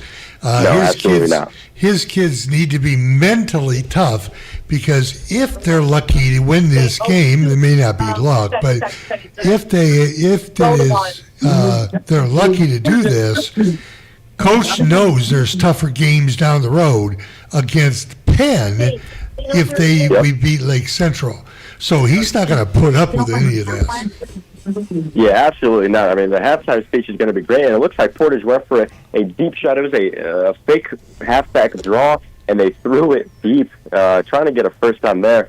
To me, it looked like a PI on Crown Point, but the refs are being nice to them. Crown Point offense will take over at the 25, so Portage not able to answer back to that touchdown. But going back to your question, how does Coach Buzz fix it? He needs to probably yell at his guys. Because, I mean, listen, he gets a little heated in the locker room, but he's inspirational. He's calm and collected when he needs to be. But when you're seeing poor effort out of your guys, that's something you can't coach. You can't coach effort. Right. And that's probably the number one factor that these guys, why it's such a close game, is that effort factor. All right, thank you much, Mireille. One more time, what is that scoring time update, please? Absolutely. With 2:49 and counting, the Crown Point Bullets are up 14-0 against Portage Indios. All right, thank you much. That is me, Ray Fernandez, with an update from Portage and Crown Point. There is a way to teach effort. And last week I was, I'll do it real quick. But last week I was watching Game Day, and somebody asked Coach Saban, how do you teach effort? And he said, there's something sitting behind me with a bench in there. Yeah. That's it. You want to play? I think Bobby Knight has a whole bit on that. Rear end meets bench. Bench communicates to brain. Okay, we're not going to get into that. But we do have full phone lines, and we have a break coming up, so we got to go quick. Steve Schmidt with an update from Kankakee Valley in Hanover. Steve, what's going on? Well, guys, I'll just make this one quick. Caden Verrett, again, fourth touchdown of the night. Oh, my God. 35 yards out. It's 28-7, Hanover Central. And for the Cougars, Diego Arroyo looks to be banged up after he scored his last touchdown as he's out of the game right now. Lucas Parker, a sophomore, in at quarterback for the Cougars. Wow. It seems like things are not going right for KV. What does Hanover need to, or what does KV need to do to kind of get back into this one, Steve? Well, this drive so far, there have been 4 plays on this drive, all Marco Castro. He's run hard on all 4 of these plays. He's looking good now, getting his running lane and getting down the field. So you just have to continue to ride Castro here. Let him try to get into the end zone and see what happens here in the second half. All right, thank you much, Steve. One more time. What is that score and time update, please? With 1:12 to go in the first half, Hanover Central leads KV 28-7. All right, thank you much. That was Steve Schmidt with an update from Kankakee Valley in Hanover. We're going to go from Hanover to Chesterton with an update from Russell Broadhacker, Michigan City at Chesterton. Russell, what's going on? Hey, guys, so we're about to head into the half. The score right now is 14-14, so tied Chesterton. Wow. So Michigan City was forced to punt it to Chesterton's forced to punt it to Chesterton's 23-yard line. Chesterton, through their progression, and a lot of smart coaching there on Michigan City's side, kind of icing them a little bit through some timeouts and clock management. Ended up having to punt it from on a 4th and 17 from their own 16-yard line. Michigan City took over from Chesterton's 42, and then Kyron Hart was able to throw a 40-yard bomb to Zaire McKinney for a touchdown. Then extra point, or as far as Michigan City special teams goes, in the course of about 30 seconds of game time, they've not even less than that had about 3 flags on them. So a false start back up that extra point attempt for Logan Moreland to the 15, and then another false start directly after that, back him up to the 20. He was still able to get it right down the center, and then going to kick off to give the ball back to Chesterton. False start on Michigan City. So back that up a little bit more. Chesterton right now has the ball on Michigan City's 35. It is 2nd and 10 with about 49 seconds left to go here in the first half. 3 penalties in a row without a play from scrimmage is a really bad situation, especially this time of year. All right, Russell, what is the key here to the second half? We got to cut just like a minute here before we hit break. Real quick, right now Michigan City has, I counted 9 penalties against them. Chesterton's had 3. So Chesterton's being pretty, clean cut in and how they're operating through their plays. Michigan City just needs to tighten up there. I'd like to see Turnison Hart continue to make those passes. He's thrown a lot of incomplete passes throughout the night, but he's been able to link up for some measurable gains. So if they can keep that together, that's great for them. Offensively for Chesterton, they're doing some great runs with their fullback number 7, but Perez has been able to drop out of pocket, roll out, and make some gains on his feet. So as long as he's being able to continue with his dynamic kind of play calling as he's there scrambling, and actually be able to link up with the receiver downfield or continue those runs and doing them well, it's a tight ball game. So I'm sure both sides have something they could tweak, but I'm sure they'll be able to come out with a fresh set of steam and honestly a little warmer hands, I'm sure, after this halftime. All right, thank you much, Russell. One more time, what is that score heading into halftime? It is 14-14 Michigan City, Chesterton tied, and we're heading into half. All right, thank you much. That is Russell Broadhacker with our Beef of the Week, Michigan City and Chesterton. And as these games are getting into halftime, we're getting into halftime, so we're going to take a quick water break at an 89.1 FM to Lakeshore. This is Game Night, live on Lakeshore Public Media, 89.1 FM, streaming online at lakeshorepublicmedia.org, Facebook, and YouTube. Calling all 59ers, Slicers, and Wildcats. Do you have your high school debit card yet? Show your school pride everywhere you go, whether it's Friday night lights or your Monday morning commute. Get yours today at your local Purdue Federal Credit Union branch or learn more at purduefed.com. Thinking of going to college? What do you plan to major in? At Ivy Tech Community College, they major in successful careers for you and all of their students. With locations in Michigan City, LaPorte, and Valparaiso, new classes start every few weeks. To get started, visit ivytech.edu. Again, it's ivytech.edu. Ivy Tech students are Indiana's future. Liskey and Nondorf Family Dentistry, located in Valparaiso, provides general, restorative, and cosmetic services for Northwest Indiana families. All that is good begins with a smile. Learn more at liskeyandnondorf.com. On the TED Radio Hour, clinical psychologists John and Julie Gottman are marriage experts. And after studying thousands of couples, they have found couples who were successful had a really different way of talking to one another when there was a disagreement or a conflict. How to be brave in our relationships. That's next time on the TED Radio Hour from NPR. Tune in Saturday morning at 9 and Sunday morning at 11 here on Lakeshore Public Media. Psychedelic therapy is poised to be the next big thing in mental health. But what if you want the healing without having to trip? A lot of people think of Delix as the company that's taken the fun out of fungi. They're the non-hallucinogenic psychoplastogen company. The drug, the trip, and the future of psychedelic therapy. Next time on To the Best of Our Knowledge.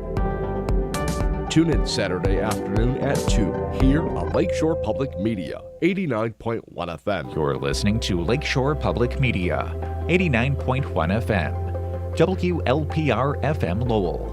Your home for local news, traffic, weather, sports, and more. Streaming online at lakeshorepublicmedia.org. And now, the scoreboard update. Well, you know the old saying, let a sleeping dog lie. Unfortunately, I think the Portage Indians woke up the Crown Point Bulldogs. Crown Point now up 14-0, and as Portage was driving into Crown Point territory, Fanson with a big interception to stop that Portage drive, and the Bulldogs now driving on their own, headed back the other way here late in the second quarter. Crown Point up again 14-0. Are they looking ahead to Penn? Well, probably. The last update we had in that one, Penn was up 28-0 over Lake Central in the second quarter there.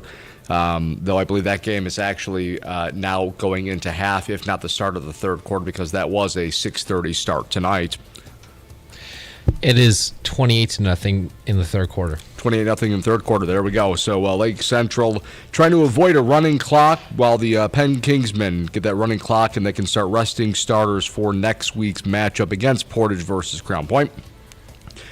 Morton is up 21-12 over Munster. Woods again with another 21-yard touchdown run there for Morton. I got to go back and count Wayne here. Hold on a second. It's only two touchdowns. Only two touchdowns for Deshaun Woods tonight so far for Morton there. Maryville, last update we had here, they were up 35-0 in the second over Hammond Central. and Michigan City and Chesterton, the beef of the week. This game feels like a beef of the week. Trent Hart from 40 yards out to Zaire McKinney to tie the game up at 14-14. But before that, Chase Staubus with a 44-yard touchdown run. Keep in mind, Chesterton is without leading rusher Andrew Govia due to an upper body injury. We have the full report as to what's going on, but I don't want to get into that. So we're going to go with the hockey terms of a UBI. It's an upper body injury as opposed to a lower body injury. Valpo up 14-0 over the visiting LaPorte Slicers. And it is the Caden Verrett show tonight. He has scored 4 touchdowns. According to David Funk on Twitter/X, that makes 57 career touchdowns for Caden Verrett. Wow. That is a school record for Hanover Central. So there you go. Caden Verrett with the high school record for Hanover Central with his 57th career touchdown, scoring 4 thus far tonight. Incredible. Hanover Central up 28-7 over KB. New Prairie at Hobart in the game of the weekend. It is living up to that billing right now. Reed Robinson from 22 yards out to get the Cougars on the board and tied up at 7. Willie Shear scored earlier in the night with his touchdown run to give Hobart an early 7-0 lead. Keep in mind, Reed Robinson scored 6 touchdowns last week, 5 of them rushing, 1 of them passing. So Hobart's defense doing a great job of keeping that triple option in check tonight. I know it's a really tough thing to do against that New Prairie juggernaut offense, but the Brickies are doing it. Jimtown and Mishawaka, this game was delayed due to an injury. They are just now getting into the third quarter. Jimtown leads 26-21. Knox is rolling over Griffith tonight, 28-14. The Cinderella season for the Panthers is on the line. Conroy now has 3 touchdowns for Knox. Bremen, last update we had here was 28-7 at the halftime there. Andrean up 19-0 over Wheeler. Still no update from North Judson at Culver, and no update from from the Spartans at LaVille. All right, thank you very much, Tom. That was Tom Maloney. This is Ben Kolodzinski back with Wayne Svetanoff. We do have full phone lines. We're going to go ahead and talk to Gary Graben with an update from our game of the week, New Prairie and Hobart. Gary, what's going on? We've reached the half here at Don Howe Field. It is still 7-7 for New Prairie and Hobart. Just as a reminder here, New Prairie averages 36 points a game, Hobart 31. So this has turned into really a defensive battle. I think the concern for Hobart is that their only touchdown, their only success came after a muffed punt and a Willie Shearer touchdown. They have not moved the ball much otherwise. One of the things conspicuously absent here also is Alex Tatum has not really run the ball. I don't know if that has to do anything with him being a little dinged up last week or it just hasn't presented itself yet. But for Hobart here, really not much offense to go on. Again, I don't have stats here specific, but they can't have much more than 100 yards here in the first half, if that. New Prairie found a little something there toward the end of the first half, looking a little sharper. I will say Hobart gets the ball to start the second half here. And again, they need to string together some first downs here. They need to do something offensively to gain a little confidence because they can't count on mistakes from New Prairie. All right, thank you, Gary. One more time, what is that halftime score? Again, halftime here in Hobart, New Prairie 7, the Brickies 7. All right, thank you much. That is Gary Graben with an update for New Prairie and Hobart, our game of the week. We're going to move from our game of the week to our beef of the week. We're going to go to Russell Broadhacker with an update from Michigan City and Chesterton. Russell, what's going on? Well, I learned a quick lesson here as far as it's not over until the fat lady thing. Oh. I said we were going into the half tied. I was wrong. With 5 seconds left to go, Perez, junior quarterback for Chesterton, was able to run it in for the touchdown, and then Pasillo's extra point was good. So score going into the half officially 21-14. Right. You can never take anything for granted here in live broadcasting, Russ. No kidding there, yeah. And in all honesty, it was looking like a very bleak chance that they were going to be able to do this. They started the ball with the ball around the 42 or so. Then through pass interference called on Michigan City, brought them into the red zone. Then Michigan City ended up actually picking in or having an interception there, which was reversed through a holding call called on to Michigan City. I think there was about, in total, 3 penalties throughout that progression, all in favor for Chesterton, which put them into the red zone, which inevitably got them into the end zone. So, like I said, going into the second half now, Michigan City's got a chip on the shoulder. They do have the ball going into it, so they'll start off with the ball there. I mean, from the last time that they faced each other, again, it was 20-0 in September for that final score, and Michigan City had that win. So I'm sure they might have came in a little cocky. I know the cold's affecting them a little bit more. Trent Hart's not scrambling nearly as much. Defensively, those hits are coming a little higher, and fewer total team tackles from what I've been seeing tonight. So they're almost kind of playing on their heels, a little reserved, hoping to see them warm up, over the halftime and be able to come out with some new steam. Chesterton honestly really rallied up their home crowd. Everyone's cheering on their toes. You can see the steam rolling off their side of Michigan City. But so hopefully, they'll try to keep that momentum. They've been able to see what has been working, so they'll adjust their game plan from what they had at the start of the game, and we'll see what happens in this second half. All right, Russell, one more time. What is that halftime score? 21-14. Chesterton leads Michigan City at home. And we're waiting to start the second half. All right, thank you much. That is Russell Broadhacker with an update for Michigan City and Chesterton, our beef of the week. Chesterton scoring with 5 seconds left in the half when we thought it was all but a formality at that point. So, he did the right thing and he called us right back. So thank you for Russell. We're going to move on to Steve Schmidt with an update from Kankakee Valley in Hanover. Steve, what's going on? Hey guys, we've just now reached the half. It's 35-7. That last score for Hanover Central was a 80-yard pick six by Dylan Bowen. Oh no! Wow. Yeah, this game has blown up in a hurry here in Cedar Lake. So, Steve, it seems like things are not going well for Kankakee Valley. They're one score away from getting running clocked here, which is something that I wasn't quite expecting. What has been the key for Hanover this game? They've really done a really good job in the passing game of using Rocco Bartolomeo behind the line of scrimmage. So you'll have Tom Bonner get the snap out of the shotgun, a quick pop pass, and they're able to get around that left tackle, right tackle, whichever side that they want to run off of, and kind of steaming themselves around that end defender, and they're able to get down the field pretty quickly with that. And once they get into the red zone, it's just been a steady dose of Caden Barrett from there. He's just using his strength to get through the KB defenders, and he has a will to get to the end zone tonight. Steve, how far was that pick six for Bowen? It was 80 yards. 80 yards. Ooh. Yeah. My goodness. Yeah, right down the sideline, and then once he got to about the 30, he had to cut upfield and went to the opposite side of the field to the other sideline and ran in from there. So wow. If you want to get the NFL real tracks out there, he probably ran about 160 yards up there. Probably. So, yeah, it seems like everything's clicking for Hanover Central. What is a victory for KV in the second half, presuming that a literal victory is not in the cards? Well, they get the ball to start the second half, so they're able to try to hopefully stave off the running clock a little bit longer here. If they can go down and make it a score here, it'd be 2 scores away from that running clock. So as long as they can stave off that running clock, I think that's going to be considered a win tonight. Still a long way to go. A lot could happen in this one, but I think that's kind of the key right now is just to stay away from that running clock as long as possible. Easier said than done right now because it seems like everything that Hanover touches is turning to gold. Yeah, definitely. They have been very efficient tonight.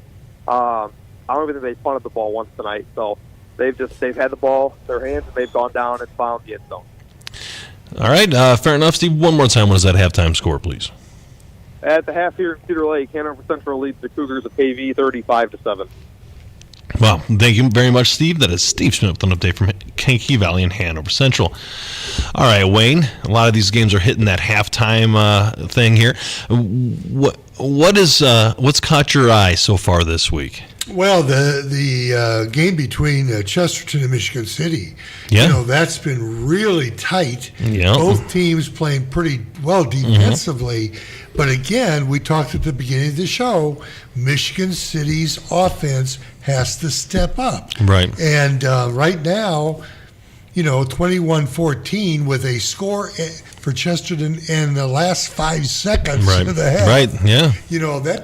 That hurts. So when I was playing, and that was a couple decades ago, but you use the rule of 28. The rule of 28 is simple for those of you who know what I'm talking about. Of course, the rule of 28. For those of you who don't, is 28 points. If your defense is any good, you should be able to win with 28 points. But also, if you give up less than 28 points, your offense should be good enough to score you 28 points in order for you to win. That's kind of like the tipping point.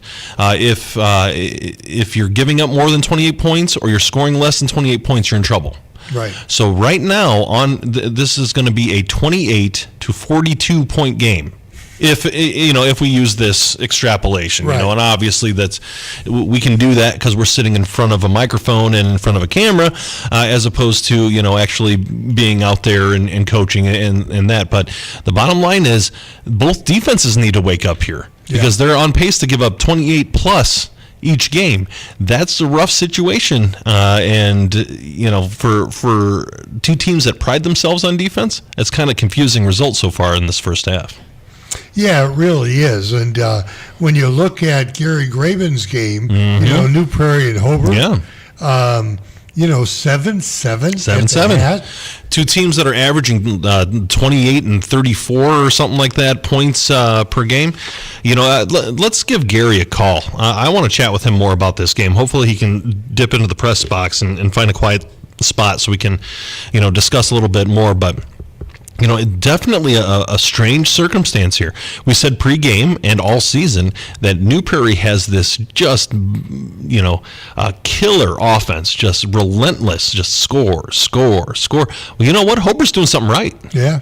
Now New Prairie did have a fumble, a muffed punt earlier in the game that led directly to Hobart Bricky points. But right now we're going to see who makes the best adjustments at half because they are deadlocked right there. And Hobart's got the fans on their side. They've got the excitement on their end. It's very, very interesting what Hobart's doing right now, and you got to tip your cap to them.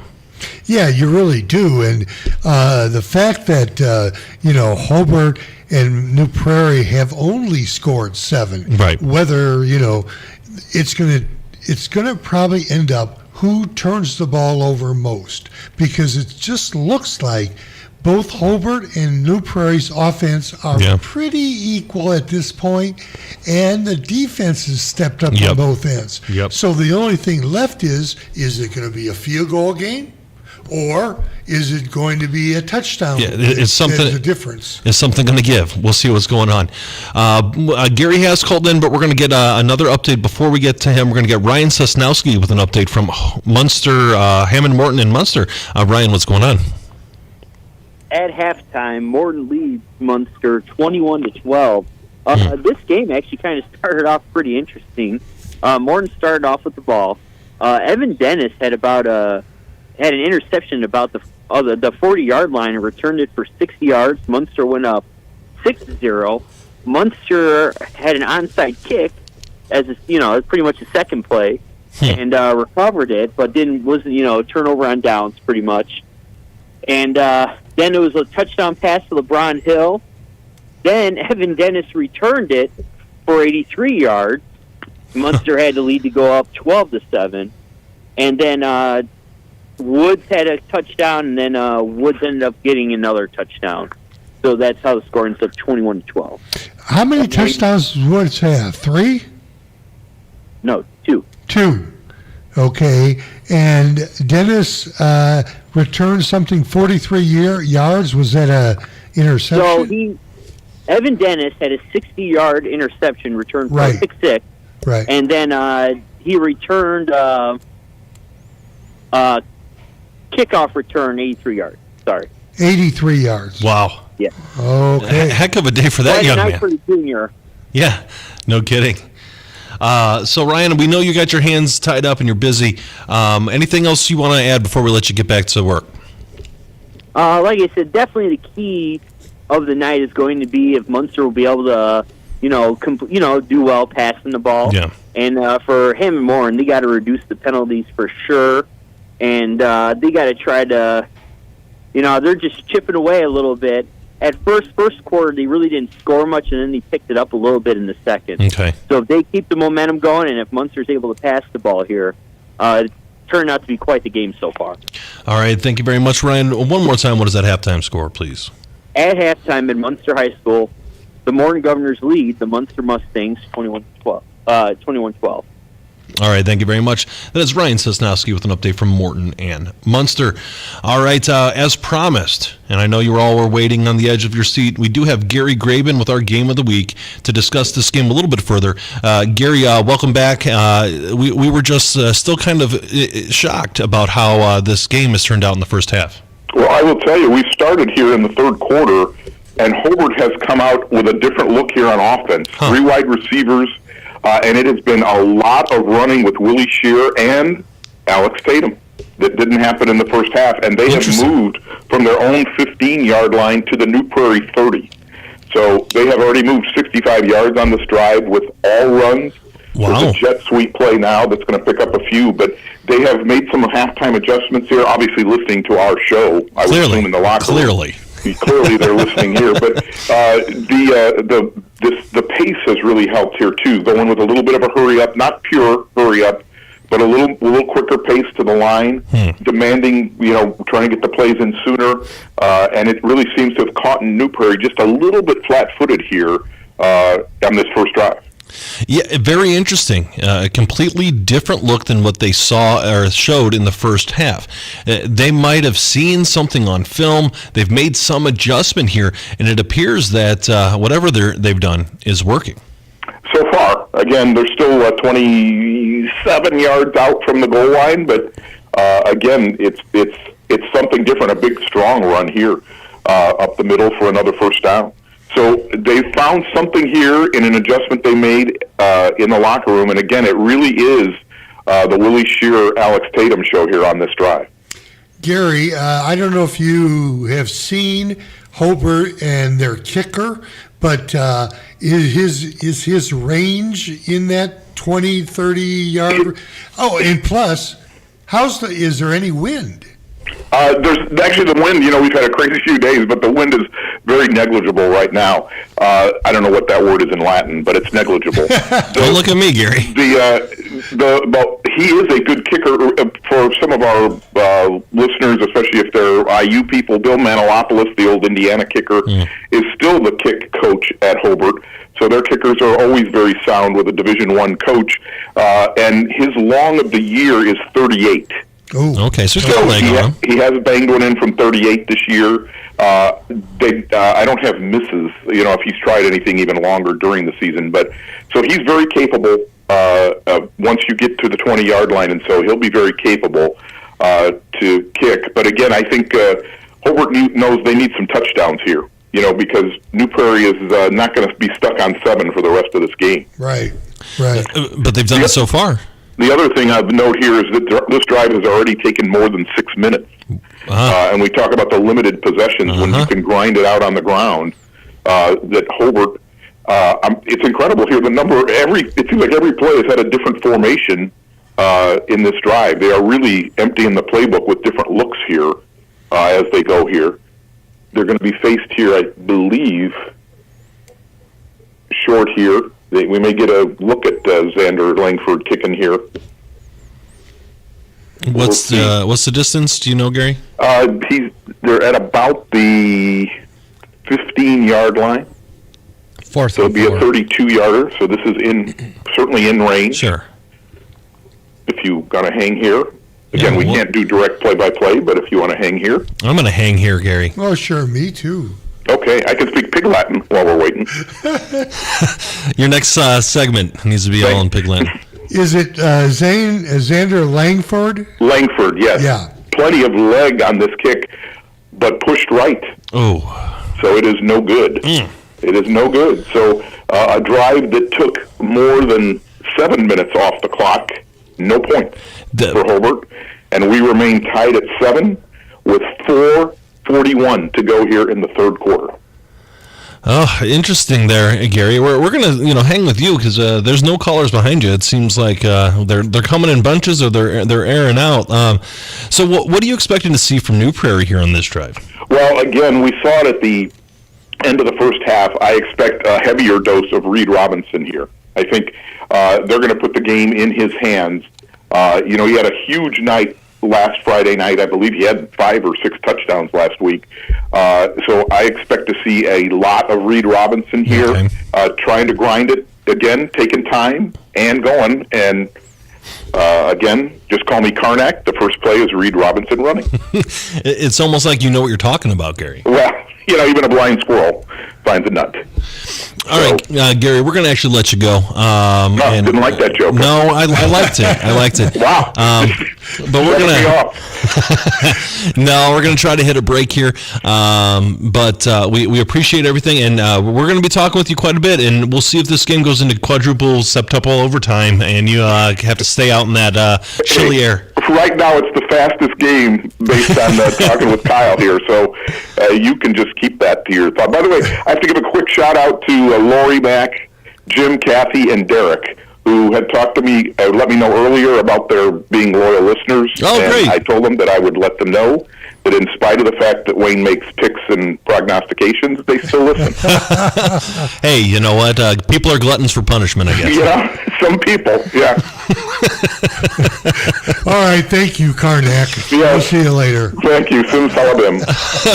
All right, that's Gary Graven with an update from our game of the week on Site 1 between New Prairie and Hobart. We're going to go ahead and take a quick break here on 89.1 FM, the Lakeshore. This is Game Night, live on Lakeshore Public Media, 89.1 FM, streaming online at lakeshorepublicmedia.org, Facebook, and YouTube. Thinking of going to college? What do you plan to major in? At Ivy Tech Community College, they major in successful careers for you and all of their students. With locations in Michigan City, LaPorte, and Valparaiso, new classes start every few weeks. To get started, visit ivytech.edu. Again, it's ivytech.edu. Ivy Tech students are Indiana's future. Liskey and Nondorf Family Dentistry, located in Valparaiso, provides general, restorative, and cosmetic services for Northwest Indiana families.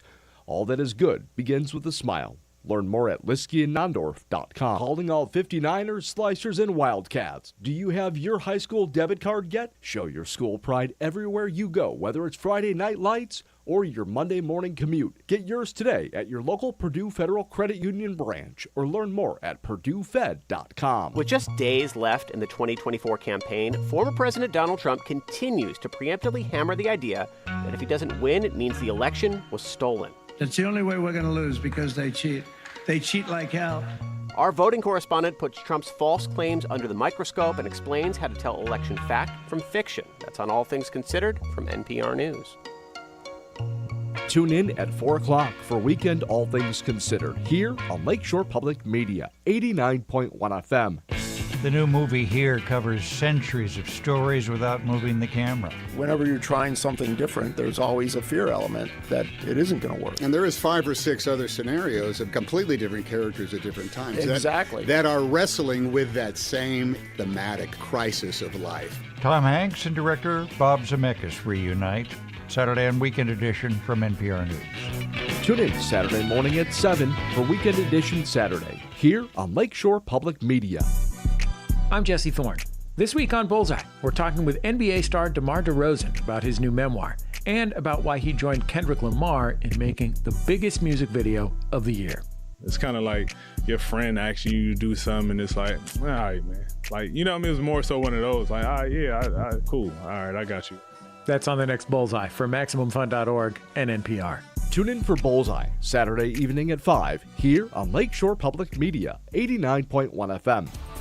And now, the scoreboard update.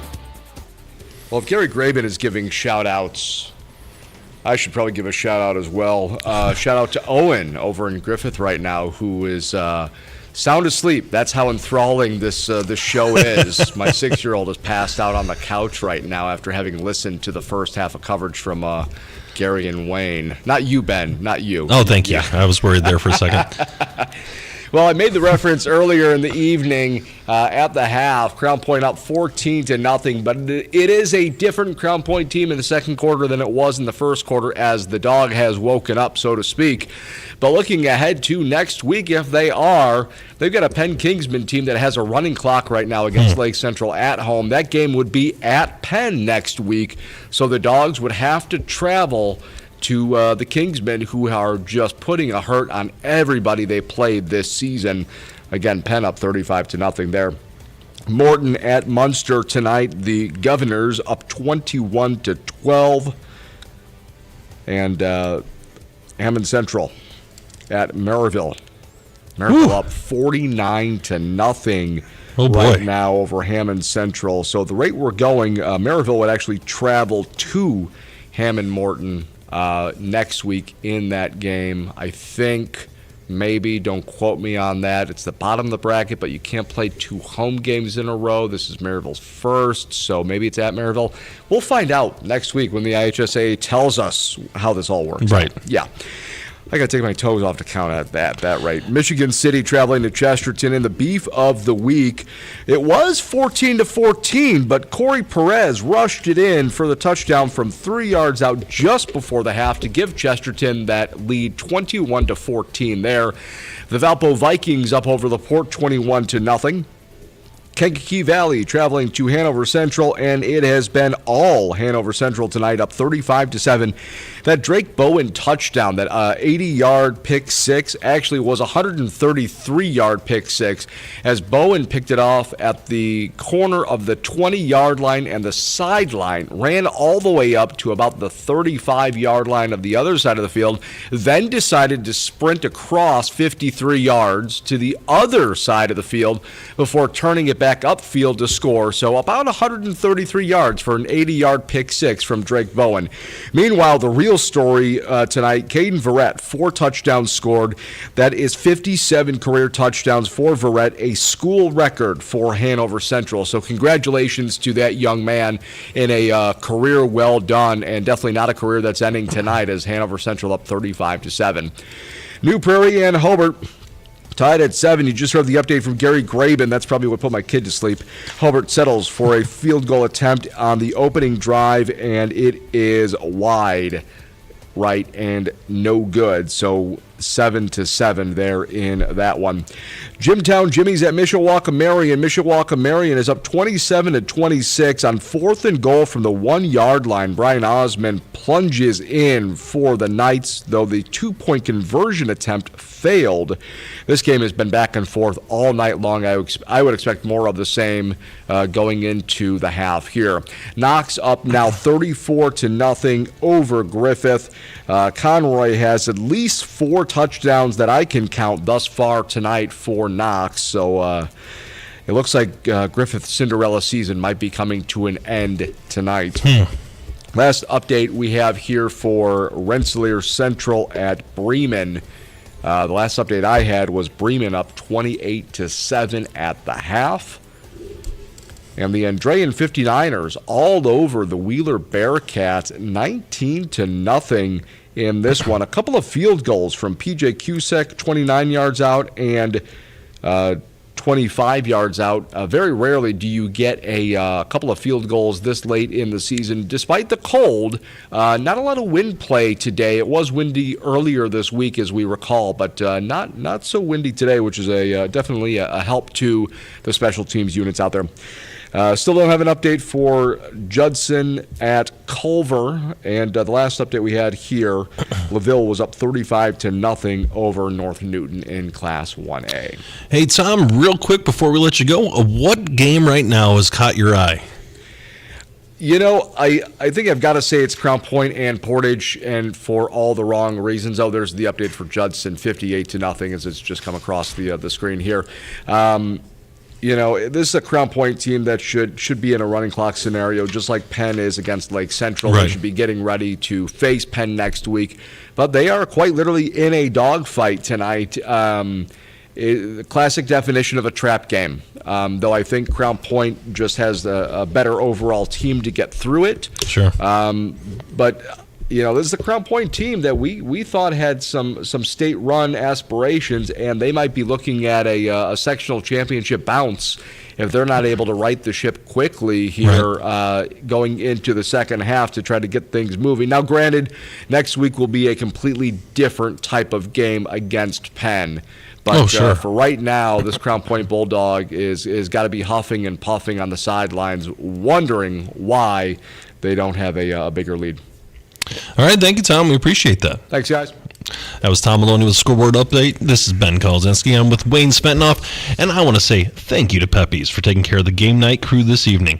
Located at 260 East 84th Drive in Maryville and serving our community for 43 years, Pepe's is a full-service restaurant with a large dining room, lounge, and patio areas available for patrons.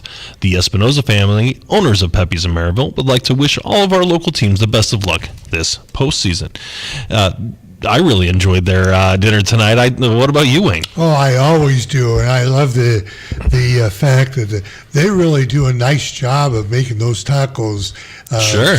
I really like tacos. I do too. I mean, what's not to like, right? Yeah. The filling is delicious and generous as well. Just delicious. I love it. Thank you, Pepe's. And I really appreciate how long they've been with us to support this program. That's the type of support that we need here. Absolutely. I keep this in mind. The people that support us here on our shows, and the people like the Espinoza family, and then you've got the pizza that we get from Palmero's. Those are two lovely restaurants that cross my mind now. Every time I'm in this area, I'm like, hey, maybe I want to go and check that out. It's definitely, they support local sports. I support local businesses. Yes. And, I implore everyone here to consider doing the same, because they support what we love to do, and they're supporting your kids. They're supporting us being able to shine a spotlight on your young student athletes. It's a win-win-win-win-win all the way around. I totally agree. Well said. All right, we're going to go ahead and move on to Steve Schmidt with an update from Kankakee Valley and Hanover. Steve, what's going on? Hey, guys, here in the third quarter, KV was able to move the ball a little bit on Hanover Central, but they were able to force a punt. First play from scrimmage of the second half, Tommy Bonner, a 74-yard touchdown pass to Rocco Bartolomeo. Wow. It was good. It is 42-7, and we have reached the running clock here in Hanover Central. Just that fast, huh, Steve? Just like that. It's been one of those fast-paced offensive games for Hanover Central tonight. Well, Steve, it's kind of rough, but you're a coach, and I'm sitting across from a coach, and Gary was a coach, and a lot of these people that we talk to, sometimes you run into a buzzsaw, and there's not a ton you can do about it. Is that what is happening to KV tonight? Yeah, I think so. I mean, we all know Hanover Central is one of the top 5 teams in the entire region. They're one of the best teams in the entire state 4A. They're a tough team to beat for sure. They're just showing how diverse that they really are. They're showing that their passing game is one of the top in the region, showing that their running game is one of the best in the region, and of course that one of their defenses is one of the best in the region. So it was a tall task for Kankakee Valley tonight. Sure. It was going to be they would need a nearly perfect game and then have some help along the way to take down the Wildcats tonight. And unfortunately, that wasn't in the plans tonight. So, Steve, I'm not so sure how in tune you are with some of the other scores around here, but right now, Hobart and New Prairie are tied at 7 in the third quarter. A complete strange circumstance here that this game is so tight. Right now, Hanover might be the team in that sectional to be able to take care of it. Yeah, I mean, I haven't really followed New Prairie too much this year, but just knowing off pedigree and just quickly skimming the Herald website like I did earlier this week, New Prairie is still one of the better teams. I think that they're still the favorite in this sectional, to be completely honest with you. But that game's interesting to see how the end. I thought for sure that that would be a couple score game. You would think. New Prairie's favor. So credit Hobart for sticking in that one. And they're a team that you cannot let stick around because they'll be able to do whatever they want in the fourth quarter. Steve, with the 42-7 lead for Hanover Central, do you think that they're going to start subbing? It'll be interesting to see. I would think that they would, Mm-hmm. considering that KV's put in their backup quarterback, Lucas Parker. I wouldn't be surprised to see Hanover put in a couple subs here for the rest of this ball game. Maybe you let the starter, if you get another offensive series, maybe let them go one more to finish the third quarter. But I would think as soon as the fourth quarter starts, when we'll start seeing some subs come out. Here's my thought, Wayne. At this point, God bless Kankakee Valley. They're not coming back to win this game. You put your seniors in, and some of your younger folks, and you let them ride. A, to get your seniors playing time in the last game that they're ever going to suit up, and B, to get those younger players what it's like to be in a game in the sectionals. All respect in the world to Kankakee Valley. They've had a really nice year. Yeah. But for them to improve next year is to get a sophomore right now a little bit of playing time in a sectional game, because that is such a rare thing to be able to do, especially in a pressure-free situation. Yeah, and obviously Hanover Central is not going to have a lot of these players next year. So Right. The more experience the young kids can get, the better off they're going to be. Plus, you avoid injury. Avoiding injury is a big thing. Steve, I know you've been a successful coach on the baseball side of things. Have you ever been in a situation where maybe you should have pulled a player a little earlier, and they got dinged up or nicked up or extra fatigue or anything like that? Honestly, I haven't been in that situation yet. Hope to never be caught up in that situation. But of course, I've seen it across on the other side of the field.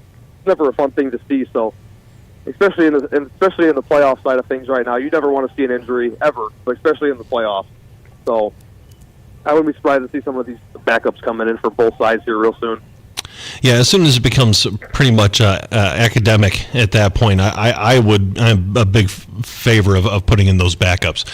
We don't. You want to keep your seniors playing. If you're KV, get your seniors in and get some younger players in. If you're Hanover, get into your backups. Just get into them and just let them, and even go 3 deep if they're key backups. Do what you need to do. It's just a tough situation there for KV, but sometimes that's how things happen. You run into a tough team in Hanover. One more time, Steve. Yeah. What was that score again? We have about 2 minutes to go here in the third quarter. It's Hanover Central 42, KV 7. All right, thank you very much, Steve. That is Steve Schmidt with an update from Kankakee Valley and Hanover. All right, we're going to move on to Nathan Laird with an update from Andrean and Wheeler. Nathan, what's going on? Third quarter just came to an end. No change in the score. It's still 19-0. Andrean, the 59ers, had one drive in that third quarter, took a lot of time off the clock. It ended with a missed 41-yard field goal attempt by P.J. Cusick, hit one of the uprights. Wheeler has picked up a few first downs, something they were not able to do in that first half. Now they're just looking across midfield, and the Bearcats just did that for the first time in this ballgame. They're going to be running to play in Andrean territory here early in the fourth. But the Niners, their one possession that third quarter, they were not in any hurry. They ran the ball down, bled the clock quite a bit. The time is on their side with 11:50 to go, up by 3 possessions.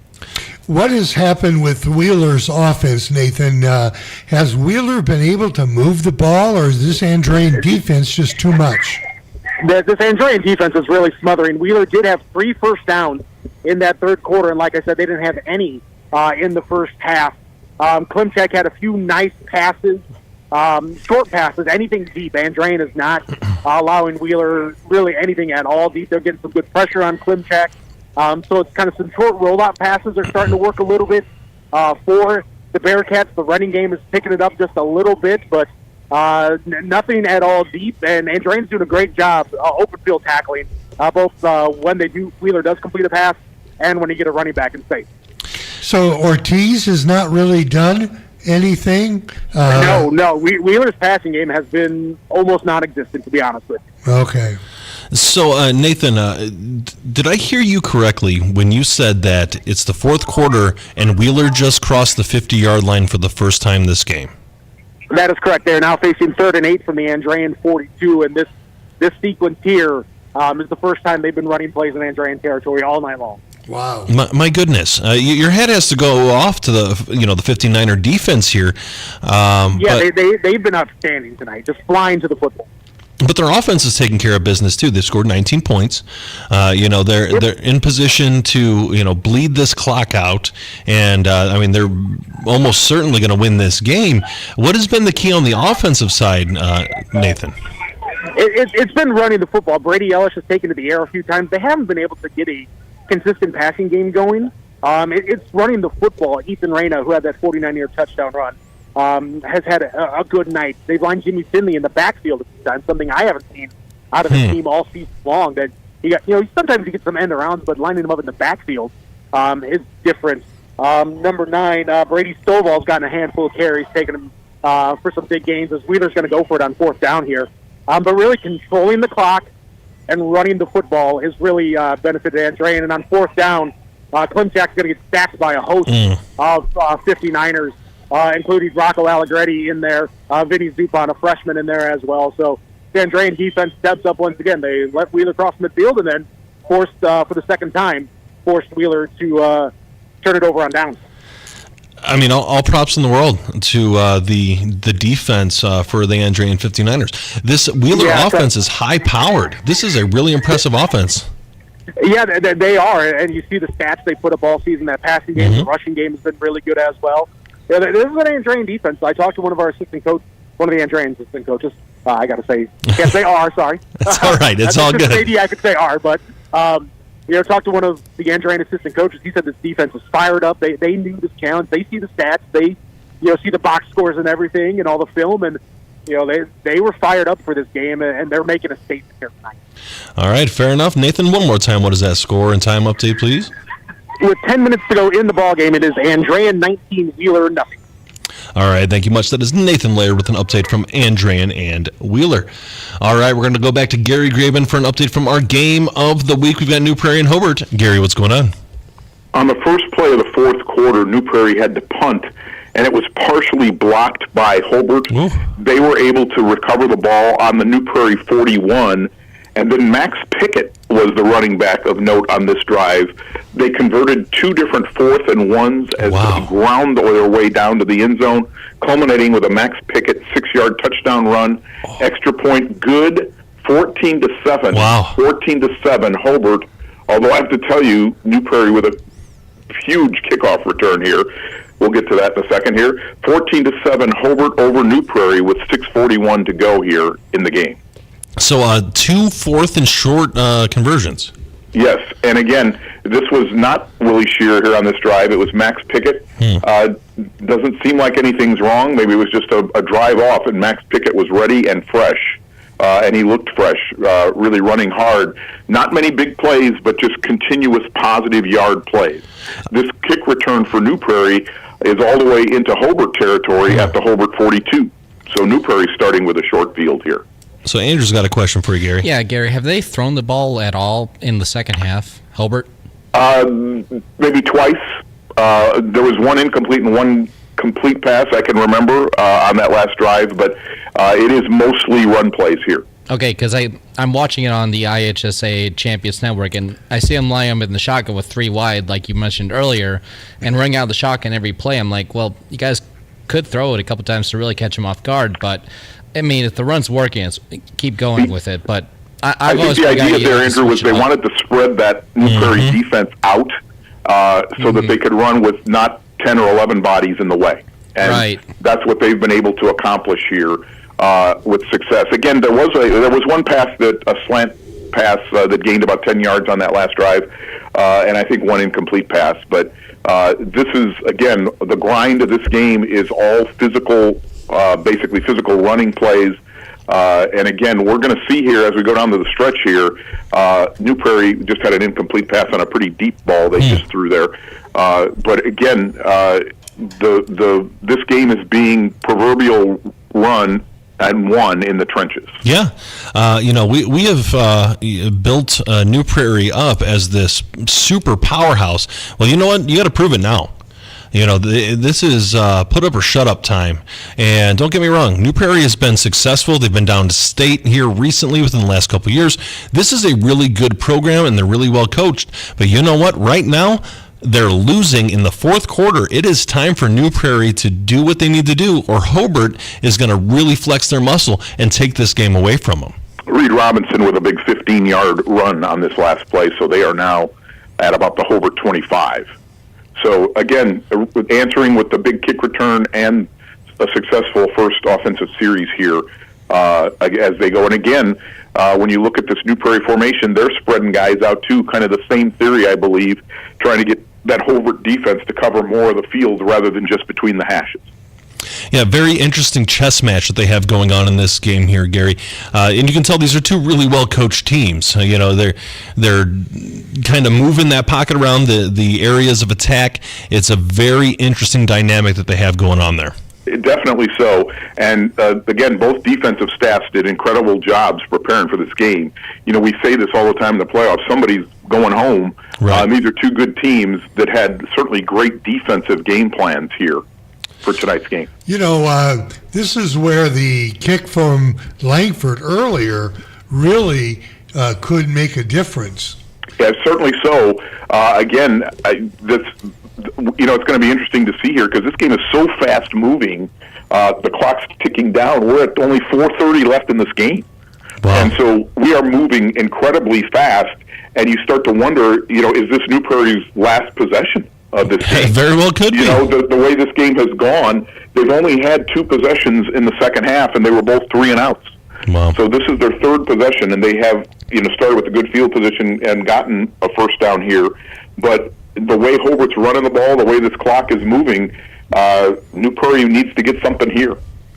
All right, fair enough. Gary, one more time, was that score and time update, please? Again, it's the Hobart Brickies 14, the New Prairie Cougars 7, and we have just ticked under 4 minutes to play in this game. All right, thank you very much. That is Gary Graven with an update from our game of the week.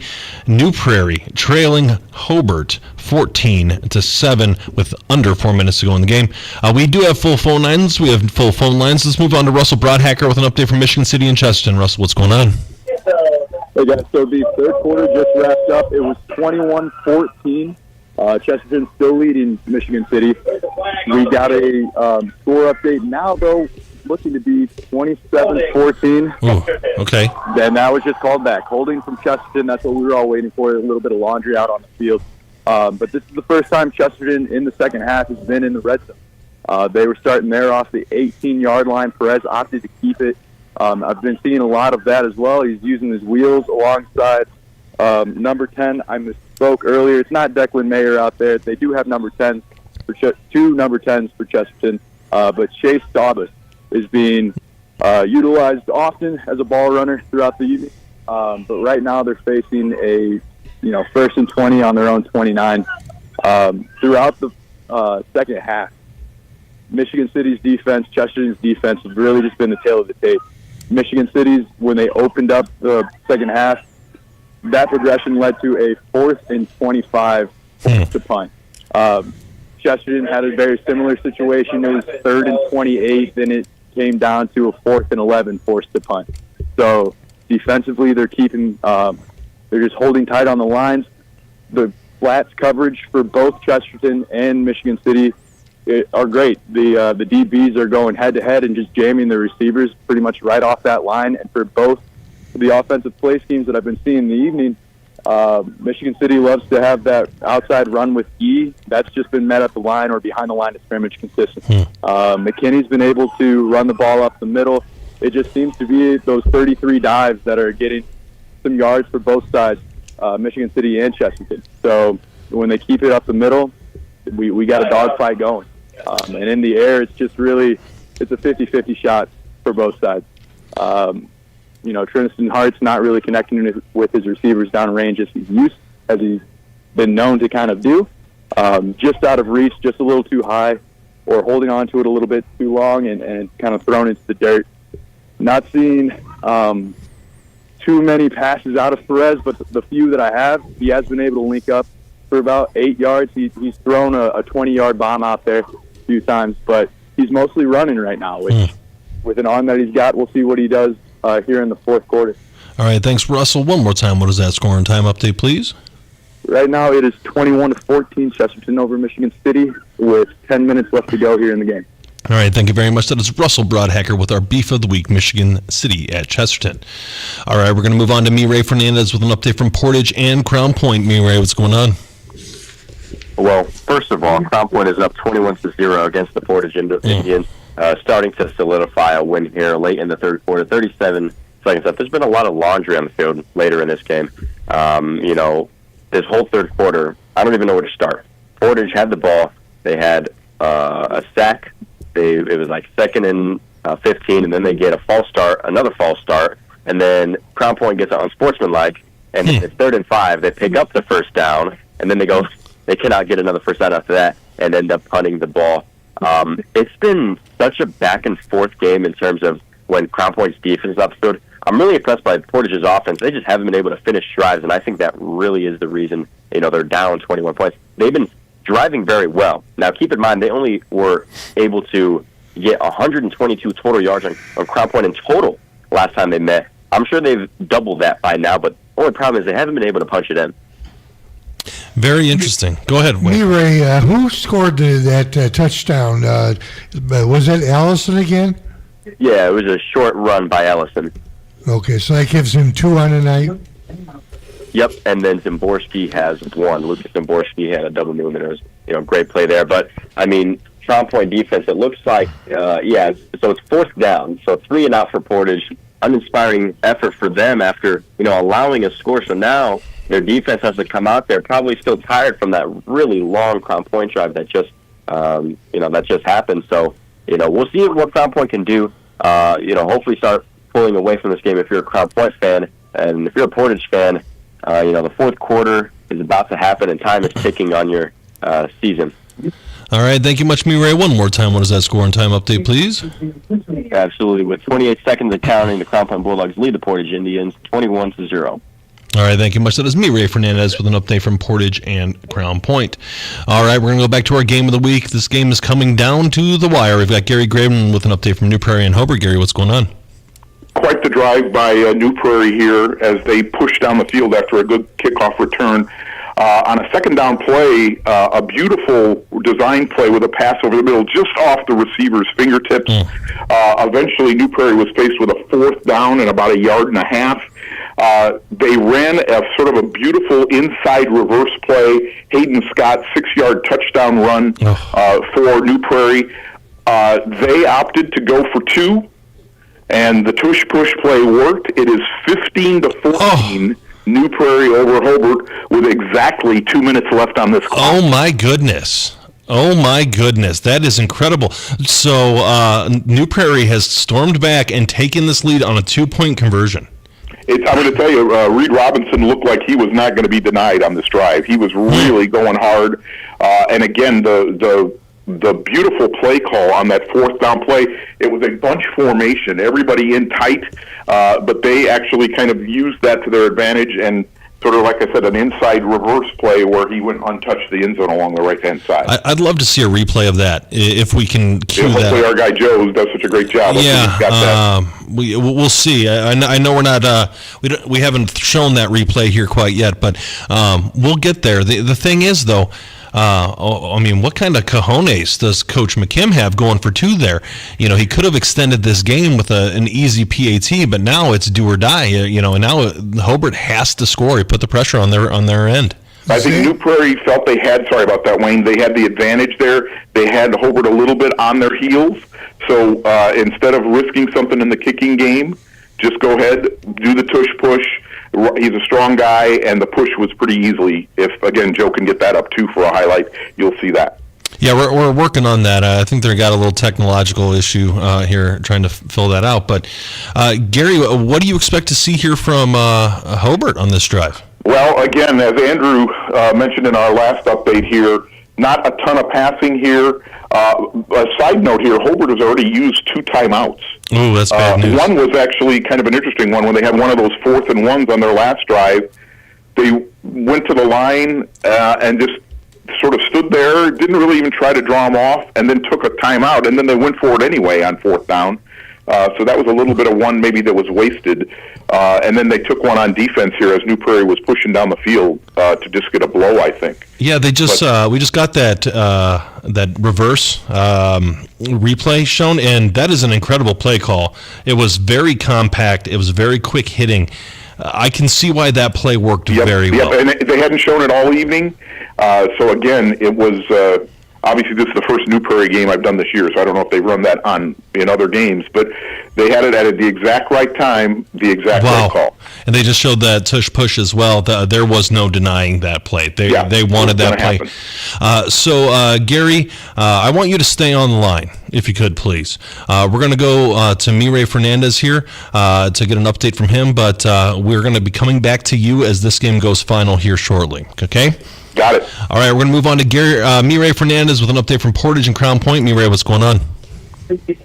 Well, right when I got off the phone with you guys, there was a punt return by Van Pischel that went for a touchdown, but more laundry on the field, so Crown Point takes over at the 30-yard line. But I got to break this play down for you guys because it was tremendous.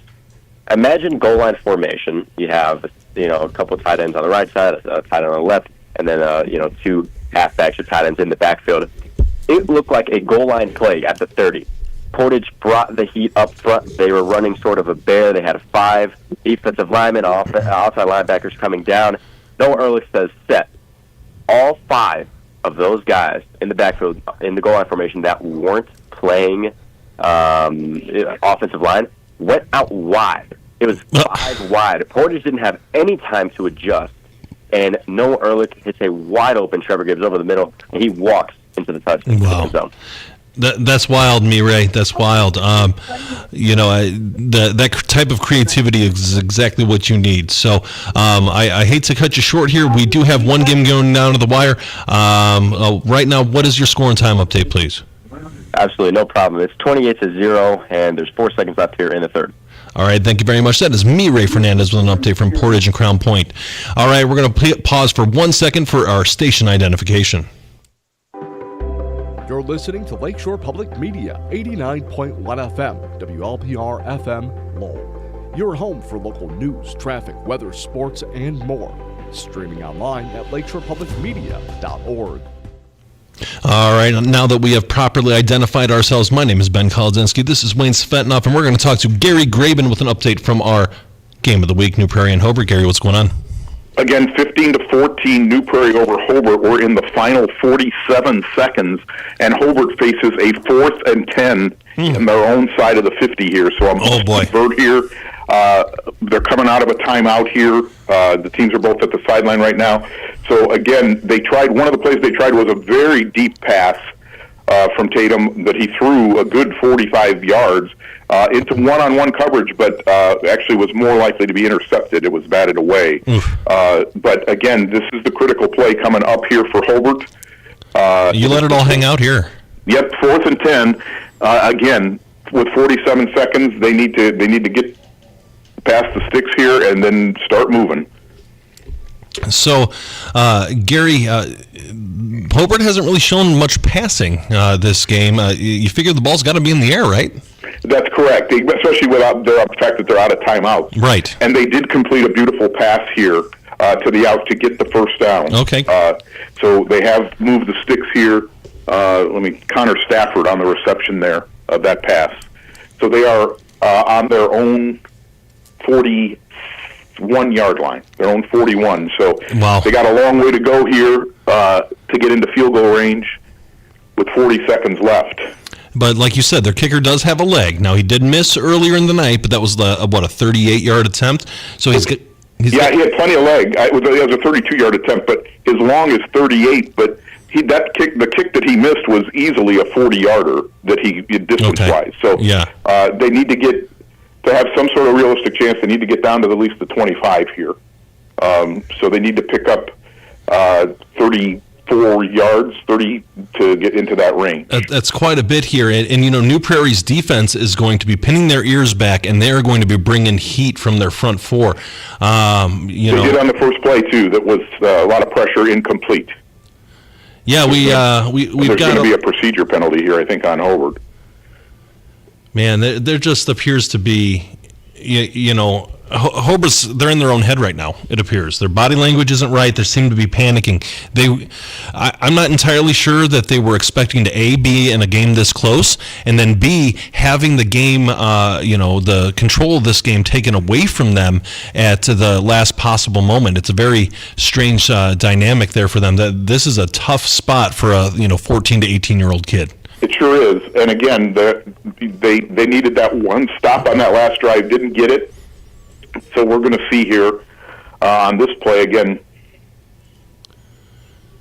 another incomplete pass. It appears to me like they were trying to get a little bit deeper there. They were. I think they know that without timeouts, if they just keep getting 10, even moving the sticks, there's not going to be enough time here. We are down to 26 seconds. 26 seconds here. Yeah, definitely a strange circumstance here for Hobart. Their body language, you see a lot of hands on hips, you see a lot of heads kind of looking around. Now they're in their wristband offense.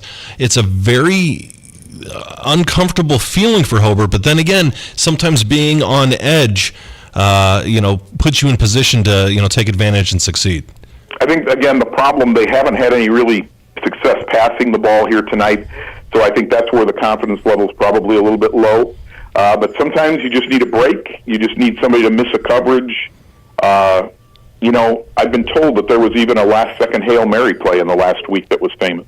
I've heard about that. Yeah, I've heard about that too. It was. It might have happened. It's all I have weird dreams. That might have been a dream. That might have been a dream. Yeah, we'll see. I know our phone lines are piling up. We're going to have to. We'll call Steve Schmidt back. We've got a game going down to the wire. We will call Steve Schmidt back, and we will call Dave Melton back. We need to open up these phone lines. I apologize, gentlemen. We will call you back as soon as we can. We have a game going down to the wire. It is 4th and 10, and there's a timeout here, I believe, by the Prairie. Is that their final timeout? For New Prairie, no, they have some. New Prairie. I think Hobart is out. All right. So, Coach, what type of play are you drawing up here with Hobart? They need to, at minimum, get about 10 yards to get this first down. The problem is, the clock is chipping away. There's 20 seconds left in the game. They need something bigger than 10 yards. Yeah, they really do, but it'd be nice to get a pass interference, but yeah, they're going to have to eventually go for a chunk yardage, right? Yeah, it's going to be very tough. It's going to be very tough here. They're not known for this passing offense. Right. I'll say one thing, Ben, if I can interrupt. One thing I would think about here, because of his incredible shiftiness, to just get Willie Shear the ball maybe a few yards up the field while everybody's running deep, and let him do his magic, because he is magic with the ball. He is. That's right. So we'll see if and he is more likely to break and make guys miss. It's an incomplete pass, and this game will end with New Prairie surviving and advancing. My goodness. Which is, again, all you need to do in the tournament is get the W. So New Prairie 15, Hobart 14 with 15 seconds to go.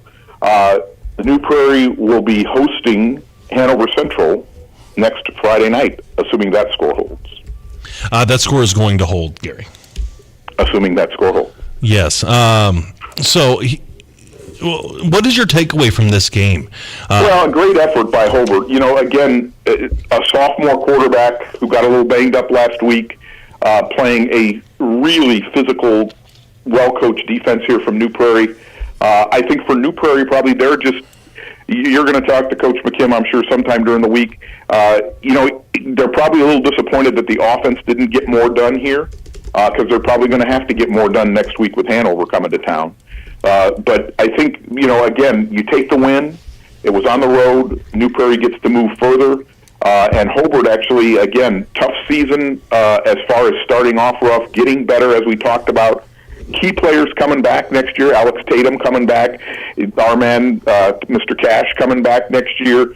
They will lose Willie Shear, which is going to be a key loss for Hobart that way. But again, I think for Coach Schreiber, a lot of positives to take into the offseason. But, at Hobart, the expectation is always another trophy. Right. So they don't want to hear me talking about they had some moral victories and they had some good stuff. It's still going to be disappointing that they didn't win a sectional. And, again, that will probably be the mantra as soon as they start hoisting the weights here in January. Max Pickett, too. Yeah. He had a touchdown tonight. Yep. He had a big night. Again, key on that drive. But again, just not enough here in this game. And again, they took advantage of the mistakes that New Prairie made. New Prairie made the muffed punt mistake early in the game. Hobart scored, and then the deflected punt, and Hobart scored. But really, just not able to have enough sustained offense through the evening. All right, thanks, Gary. Anything else you want to add before we let you go? I'll give you guys a call back after the 9:30 hour. Yep, that sounds good, and we'll talk some sectionals and how they're panning out. Sounds good. All right, thank you much. That's Gary Graben with a thrilling final for New Prairie and over Hobart. New Prairie winning on a last-minute 2-point conversion to take that victory from the Hobart Briggies. All right, we'll move on to Kankakee Valley and Hanover Central with Steve Schmidt with an update from that game. Steve, what's going on? Hey, guys, we've gone final here in Cedar Lake. Kankakee Valley scored right before the clock expired, a 15-yard touchdown by Brady Flick. The final score was 42-14. Hanover Central, the winner tonight. So, Steve, congratulations to Hanover Central. So they'll live to play on another game here. I know you're tied into the Kankakee Valley school system. What went wrong here for Valley? I think, honestly, they just ran into a hungry Hanover Central team. KV didn't do a ton wrong tonight in chunks. They were just not able to get a first down in key moments. And as soon as they gave the ball over to the Wildcats, they were just able to do what Hanover Central does, and that's just find the end zone. It was just mainly a big thing of execution by Hanover Central tonight in the key moments. Yeah, Steve, and what did Hanover Central just do better than KV this week? Well, one big thing that they really did was they used Rocco Bartolomeo in the passing game. Obviously, we know that he's their number one receiver, but something different that what I didn't see a couple weeks ago when they played back in week 4 was they used him behind the line of scrimmage on a pop pass out of the shotgun. So they're able to get him around the outside on the perimeter to set up the running game later in that drive, and all their drives, really. That's basically their bread and butter tonight was the pop pass to Bartolomeo, get downfield, get the ball to Verrett, let him find the end zone. Yeah, Steve, it's really impressive by Hanover, and we've been impressed with them for the last 4 or 5 years. I mean, they've just been an excellent program here. They are going to run head-on into New Prairie. New Prairie held on and had a last-minute touchdown and a 2-point conversion, so we're going to see New Prairie versus Hanover Central next week. A very interesting dynamic for that squad. So that sectional is, probably the two teams we thought were going to meet up. Yeah, I would think so. When you looked ahead early on, once the pairings came out, that was probably the most likely outcome. Right. Game being at New Prairie, I think that's going to be a big factor. Hanover Central, however, they're going to show up and they're going to play fundamentally strong football. That's what they do week in and week out. But that game being at New Prairie is going to be. I think that's going to be a little bit more of a factor than some people realize. Oh, New Prairie has a tremendous home field advantage, but just like any team at this high school level has. So that is going to factor into it. The way that New Prairie played today, hopefully for their sake, they play better because Hanover Central is an incredible football team, and they're playing hot right now. Yeah, and that we knew Hobart was going to play tough defensively. Still, you want to see more points on the board if you're New Prairie.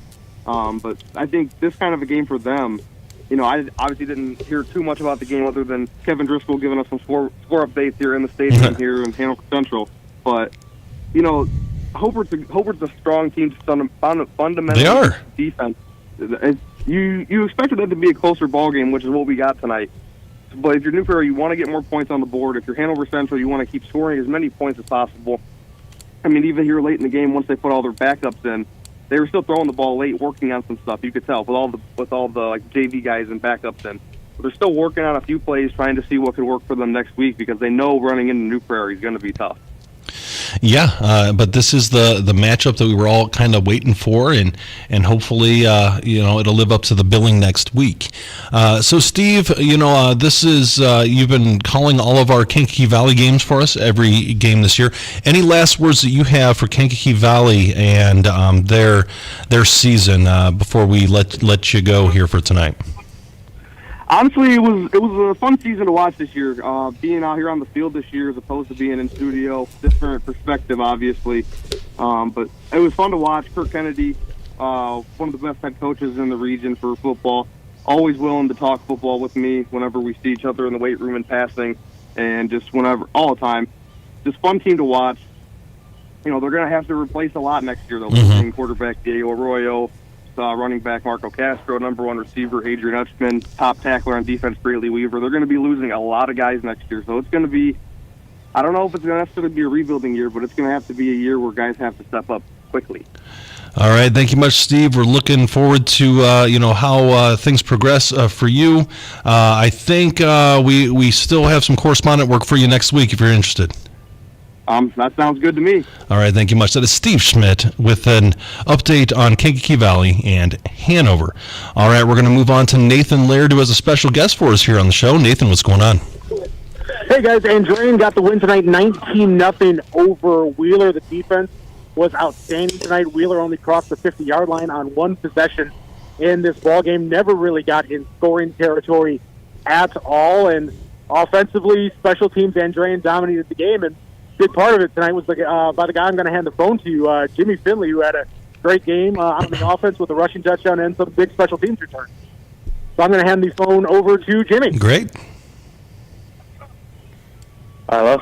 Hey, Jimmy, Ben Kolodzinski, congratulations on a hard-fought victory today. Thank you. Jimmy, this is Wayne Svetanoff, and I've been really impressed with the last couple of weeks how well your defense has played. I know that, Andrean is kind of always known for their offense and stuff like that, but you guys on defense have really shut people down. Today, 19-0 to a very good Wheeler team. What do you think? What can you say about that? Our defense, we take pride in every game we step on the field. As soon as we come on the field, the first drive, straight 3 and outs. That's what our inside linebacker screams. That's what everybody screams. It's 3 and outs. We take full pride in that. And as a DB, we take pride in nothing easy. Nothing easy. Everything coming hard. And with our D line making pressure on the quarterback, it's just been real easy for us. Makes it easy for the DBs. So I like to thank the D line. The D line actually played a great game. Awesome. I love it when the star players give a shout out to the linemen. I'm a former lineman myself. Right. So, Jimmy, Nathan Laird told us that you were extra motivated today and that you were fiery and you were really playing hard. Is there a particular reason for this game to kind of show some fire? No, not. I mean, I just have a very, very high competitive drive. I love it. Whenever I step on the field, it's just different. I say the motto to myself: effort, attitude. I have to only control my effort and my attitude. And my second thing I have to say to myself is I love this game, and I really don't want this to be our last game with my fellas. So that's why I really like have this competitive fire, because I really don't want this to be my last game. Jimmy, you are a two-way player, and that's getting less popular as time goes on. But you really play well on the offensive end. You're a wide receiver, and at quarterback, what position do you like the best? I mean, naturally, I'm a defensive guy, but I like to play wherever the team needs me. So they needed me to play offense at the beginning of the season because I played it last year. So I decided to take up the challenge. And a big inspiration to me is like other college players like Travis Hunter playing both ways. It's giving me inspiration. Like, yeah, I can do this too. And I just put my full faith in it. And if I keep playing hard, that everything will come good to me. So I'm really good for that. All right, Jimmy, I have to ask you. When I saw you on SportsCenter Top Plays, that was incredible. Can you tell me about that experience? It was a great experience. I woke up that morning. I turned on SportsCenter because Mr. Nathan, he said I made it on SportsCenter at 1 a.m. So I was like, okay, I gotta watch it in the morning then. So I was sitting on the edge of my bed watching through all the commercials, through all the other talks about sports on SportsCenter, and then I saw the top 10 plays, and I was like, when's mine coming up? When's mine coming up? And I saw number 1, and I saw that play. I was like, that's pretty cool. Yeah, it's always been a dream of mine to make it on SportsCenter. You did it, man. Especially as a high schooler. Yeah. I can't be more blessed. That's so cool. You're the man. You're the man. All right, so Jimmy, is there anything else you want to add before we let you go celebrate with your team? Not really. Just I'm very grateful to have this team, and this senior season has been a great experience. So just go Niners. That's all I gotta say. Go Niners. I love it. Buddy. All right, congratulations. That is Jimmy Finley, or as we like to call him, Jimmy Football. Johnny do everything here. Congratulations on a hard-fought victory, and looking forward to watching you play next week. Wonderful experience chatting with this young man. We've been a fan of his, all season. But that I just wanted to clarify, that is the T-Dubs house. It's not the coach's corner. It's the athlete's corner this week. That's right. And Jimmy did a great job, and he's a fine example and a fine young man for the Andrean 59ers community here. So congratulations, Jimmy Finley and the Andrean 59ers on a hard-fought victory. All right, before we take our break, we're going to go to one caller here. We've got Russell Broadhacker with an update from Michigan City and Chesterton. Russell, what's going on? Hey, guys, so we have 15 seconds left to go of the game, and the score is now tied 21-21. Michigan City was able to score with 18 seconds left to go of the clock. Left to go in the game. So Michigan City got the ball after a missed field goal from Chesterton, putting them at the 18-yard line. He has been able to run the ball a little bit more this second half, especially in that progression. They were able to just really ignite themselves as an offense between Gee, Harvell, and really it was just those two, and then Moreland with the score. Gee helped run it down into the end zone. Harvell caught it on the 3rd-yard line from Hart. Nice little 10-yard pass there. And then Logan Moreland with a little bubble pass was able to score there on Michigan City's side. So, extra point, again, Logan Moreland doing it all. He scored the extra point there. So, tie ball game now. 9 seconds left to go. Chesterton has the ball on the 38-yard line, on their own 38. So I expect this game to go in overtime. Well, we're going to keep you on hold here, presuming Chesterton does not score on this play, but we learned our lesson in the first half, what can happen at the end of the half. That's, I might eat these words. Perez is dropping back. He's scrambling out of the pocket really well. He's evaded 3 tackles, throws it down into the dirt. That's the final second of the game, so we're going to be going into overtime. All right, Russell, we're going to keep you on hold here, and we'll come back to you as soon as we can. Sounds good, guys. All right, thank you much. That is Russell Broadhacker for our Beef of the Week going into overtime here. We are going to go ahead and head to Mireille Fernandez with an update from Portage and Crown Point. Mireille, what's going on? Well, Crown Point got the ball after Portage went 3 and out. It was a short drive for them. They ran the ball, looked pretty well, and then they couldn't convert there on 4th down. So Crown Point got the ball. And they went down the field and ended up scoring. They're up 35-0 against Portage. And the nail in the coffin play was, it was a jumbo formation, and Noah Ehrlich ended up faking the handoff under center, and he rolled out right, and he hit Trevor Gibbs on the right part of the sideline inside the 10-yard line. After that, they just ran the ball with Jaden Rodriguez, and he punched it in. So Crown Point certainly earning their way in. Keep in mind, at one point it was 14-0, and that was at halftime. Right.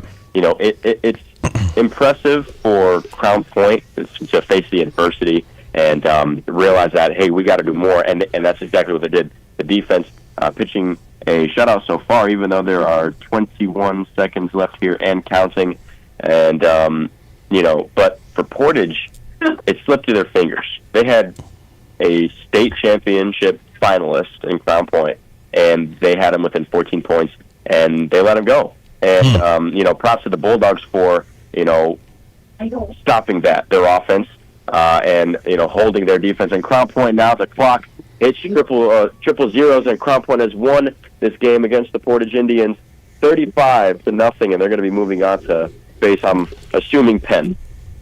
Yes, it is probably going to be Penn. Penn was in a running clock situation. Coach, do you have anything from you, Ray, before we let him go? No, I think that, Crown Point really came back, and that's what winning teams do. They didn't play well today. Right. They still got the job scored done. 35 points, but they had the tenacity to hold on and do a good job. All right, Ray, anything else you want to add?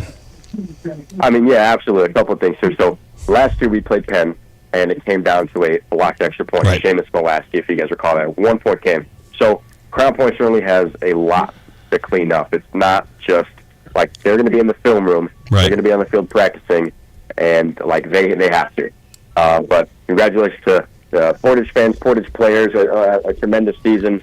But Crown Point they're going to move on to play Penn. So, great game. Crown Point facing adversity and coming back there. All right, thank you very much, Ray. Great job tonight. Looking forward to talking to you next week. Thanks, guys. All right, that was Ray Fernandez with an update from Michigan City and Chesterton, Portage and Crown Point. Speaking of Michigan City and Chesterton, we're going to bring back Russell Broadhacker as this game's gone into overtime. Russell, what's going on? Hey guys, so with overtime rules, a team gets to start from the 10-yard line. They get 4 chances to try to punch it into the end zone, and then that defensive team gets to basically try it again on the other end. So Chesterton right now starts with it. They were able to get a run in, so it is 2nd and 8. Michigan City has a chance to stop them here, and then their offense will get a chance to answer. But I think with Chesterton, how they've been able to play throughout the night, they've been really solid with running up the middle with those 33 dives. I see them kind of having wings to the right, a single back. Perez is in shotgun. Fakes handoff one way, takes it up this other way, and then boom. Okay, sorry guys. That touchdown, Chesterton. Oh, wow. From number 10, Chase Davis, who's been pretty solid throughout the entire night. He's been the one that's been running it up the middle the best. He was able to do it now. He made initial contact with the defensive line. Linebackers came and hit him high. He was able to kind of shed them and just fall low into the end zone. So, wow. Well, let's see. You know what? I am wrong. They are on the half-yard line. Oh, they're short. That was a touchdown. They are shorted. It is a 3rd and 1 situation. We'll see if they answer back in the same way. Perez gets right under center. He goes almost like a tush-push. See his O-line saying he made it in. Reste made it in as well. So a little delayed play there, but Chesterton got the touchdown there. We'll see what they do for the extra point. It's been a big day for the tush push, Russell. Really? Yeah, so New Prairie scored a last-second touchdown and used the tush push from the 2-point conversion to win the game. No kidding. That's a gunky play call. It sure is. That was in regulation? Yes, it was at the end of regulation. A couple minutes left in the game. That's incredible. That's incredible. Way to go, New Prairie. I know they're a stout team. A lot of grit to their gristle, and I got to see them play last week. Their quarterback puts on a heck of a show, so it doesn't surprise me that he was able to rush it in yet another one. Right. He was on 5 last week. So Chesterton's extra point is good. Michigan City gets to take over here on the 10-yard line. 2-point conversion, if they're able to put it into a touchdown, would cinch the game for them.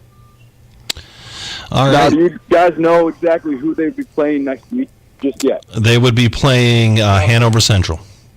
All righty. I'm sorry, the Valparaiso game. I thought you were talking about the New Prairie game. Yes. No, sorry, guys. Yeah, they would be playing Valparaiso next week, the winner of your game. Gotcha.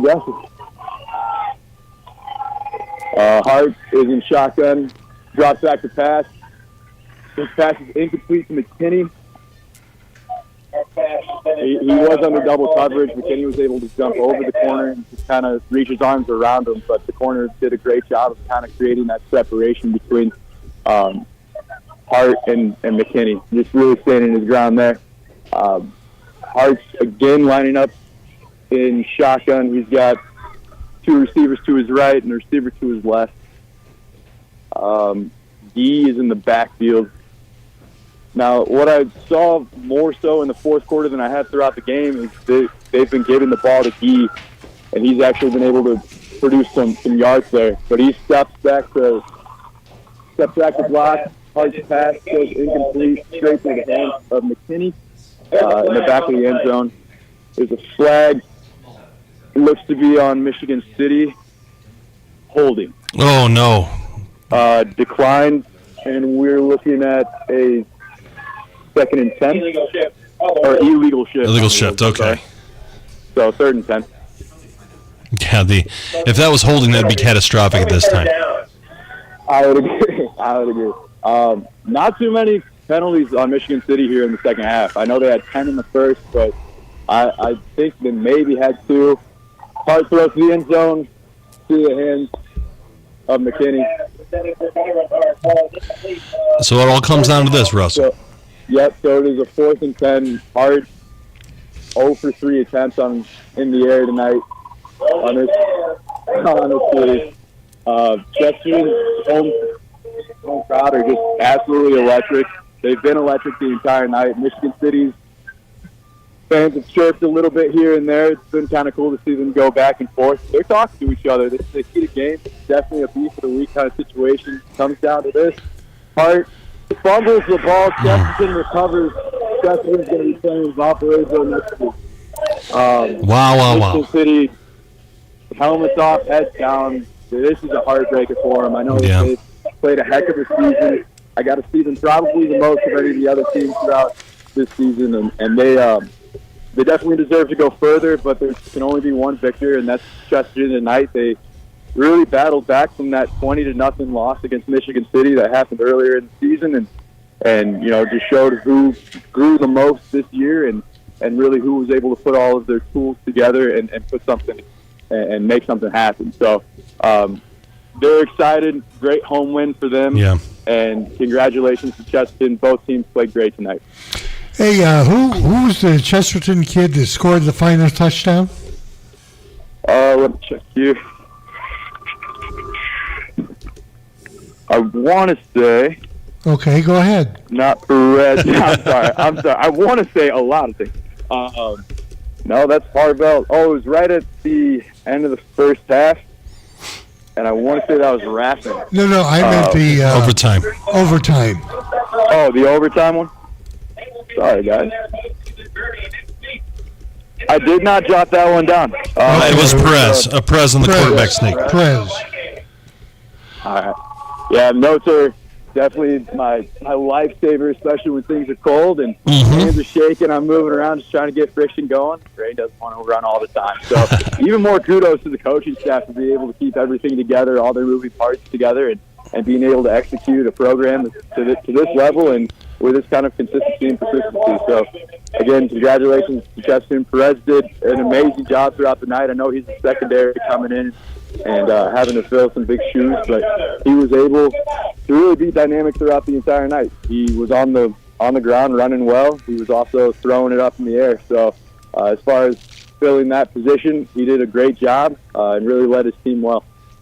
All right, Russell, thank you very much. Great job tonight. We appreciate it. I'll talk to you next week. Sounds good, gentlemen. Take care. That's Russell Broadhacker with a incredibly tight game between Michigan City and Chesterton. Great job there in our beef of the week. And we are exhausted right now. We need to take a quick break, and then we'll bring Gary Graben on to talk sectionals. This is Game Night, live on Lakeshore Public Media, 89.1 FM, streaming online at lakeshorepublicmedia.org, Facebook, and YouTube. Calling all 59ers, Slicers, and Wildcats. Do you have your high school debit card yet? Show your school pride everywhere you go, whether it's Friday night lights or your Monday morning commute. Get yours today at your local Purdue Federal Credit Union branch or learn more at purduefed.com. Thinking of going to college? What do you plan to major in? At Ivy Tech Community College, they major in successful careers for you and all of their students. With locations in Michigan City, LaPorte, and Valparaiso, new classes start every few weeks. To get started, visit ivytech.edu. Again, it's ivytech.edu. Ivy Tech students are Indiana's future. Liskey and Nondorf Family Dentistry, located in Valparaiso, provides general, restorative, and cosmetic services for Northwest Indiana families. All that is good begins with a smile. Learn more at liskeyandnondorf.com. Help Lakeshore Public Media strengthen our community's future with Building Blocks, a multimedia initiative focused on early childhood development through TV, radio, podcasts, and community events. We work to provide essential resources to families. Thanks to a matching grant from our Legacy Foundation, your donation can have double the impact. Match dollar for dollar up to $100,000. Invest in our children's future by visiting lakeshorepublicmedia.org/buildingblocks today. The 2024 election isn't over yet, but that hasn't stopped different factions on the right from jockeying for power in a post-Trump future, however long that takes to arrive. This week on The Ezra Klein Show, I'm talking to one of Trump's former rivals, Vivek Ramaswamy, about why he thinks the future of the America First movement is very much up for grabs. Tune in Saturday afternoon at 1 and Sunday morning at 10 here on Lakeshore Public Media, 89.1 FM. As we approach Election Day, there's a key demographic that might decide our next president: Black male voters. The percentage of Black men voting for a Democrat has slipped in every presidential election since 2012. But what's driving this? Well, it might have something to do with what's called the manosphere. We take a dive into the Black manosphere next time on It's Been a Minute from NPR. Tune in Saturday evening at 6 and Sunday evening at 5 here on Lakeshore Public Media, 89.1 FM. And now, the scoreboard update.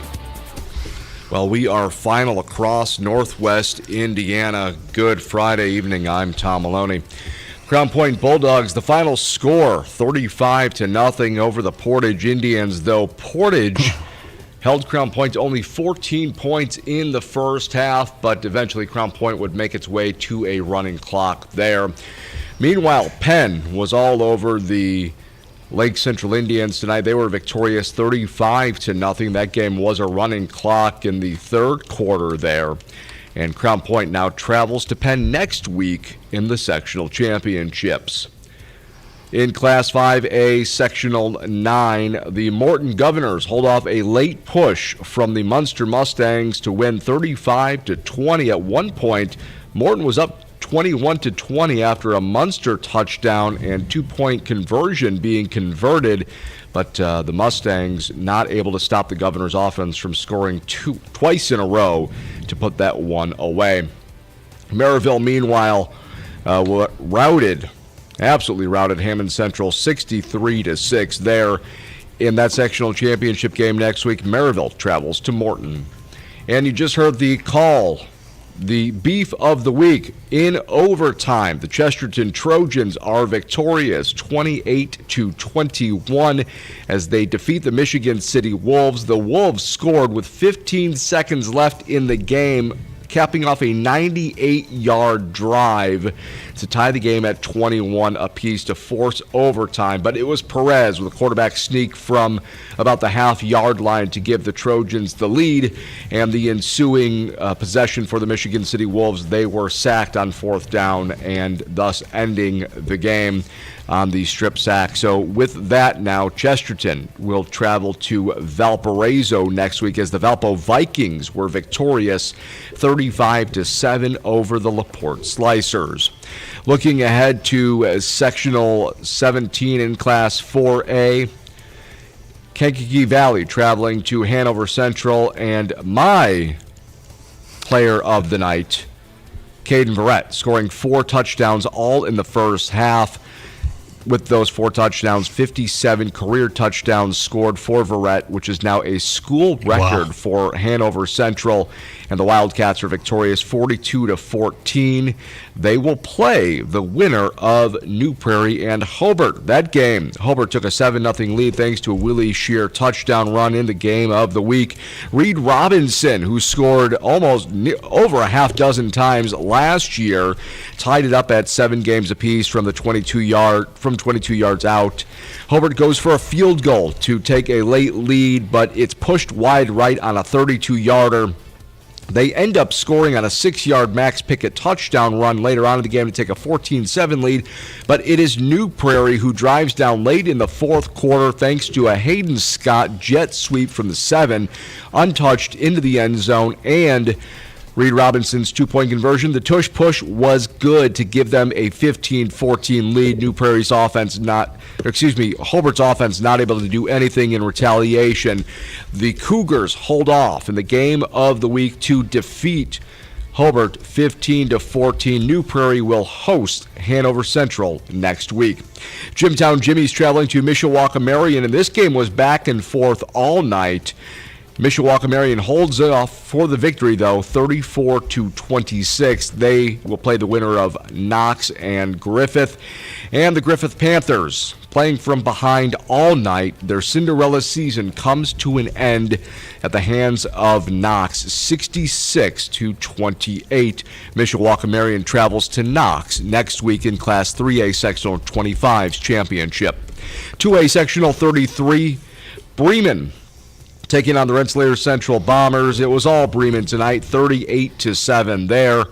And they taking on the winner of Andrean and Wheeler. And the Andrean 59ers never gave Wheeler a chance. They went up early with a 3-0 thanks to P.J. Cusack's 29-yard field goal. Cusack would add another field goal later on in the game.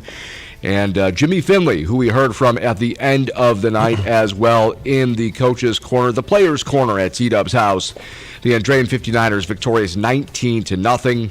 So Bremen travels to Andrean next week. In Class 1A Sectional 41, it was LaVille over North Newton.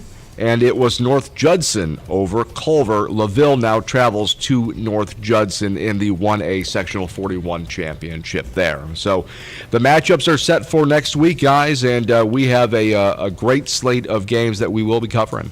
Thanks, Tom. We appreciate it. Ben Kolodzinski back with Wayne Svetanoff. We're going to talk sectionals with Gary Graben here shortly. We have Ryan Sosnowski with a final update from Morton and Munster. Ryan, what's going on?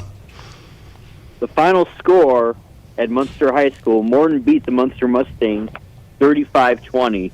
So after at the start of the second half, Villicana threw about a 60-yard pass to Zills that just fell short to about the yard line.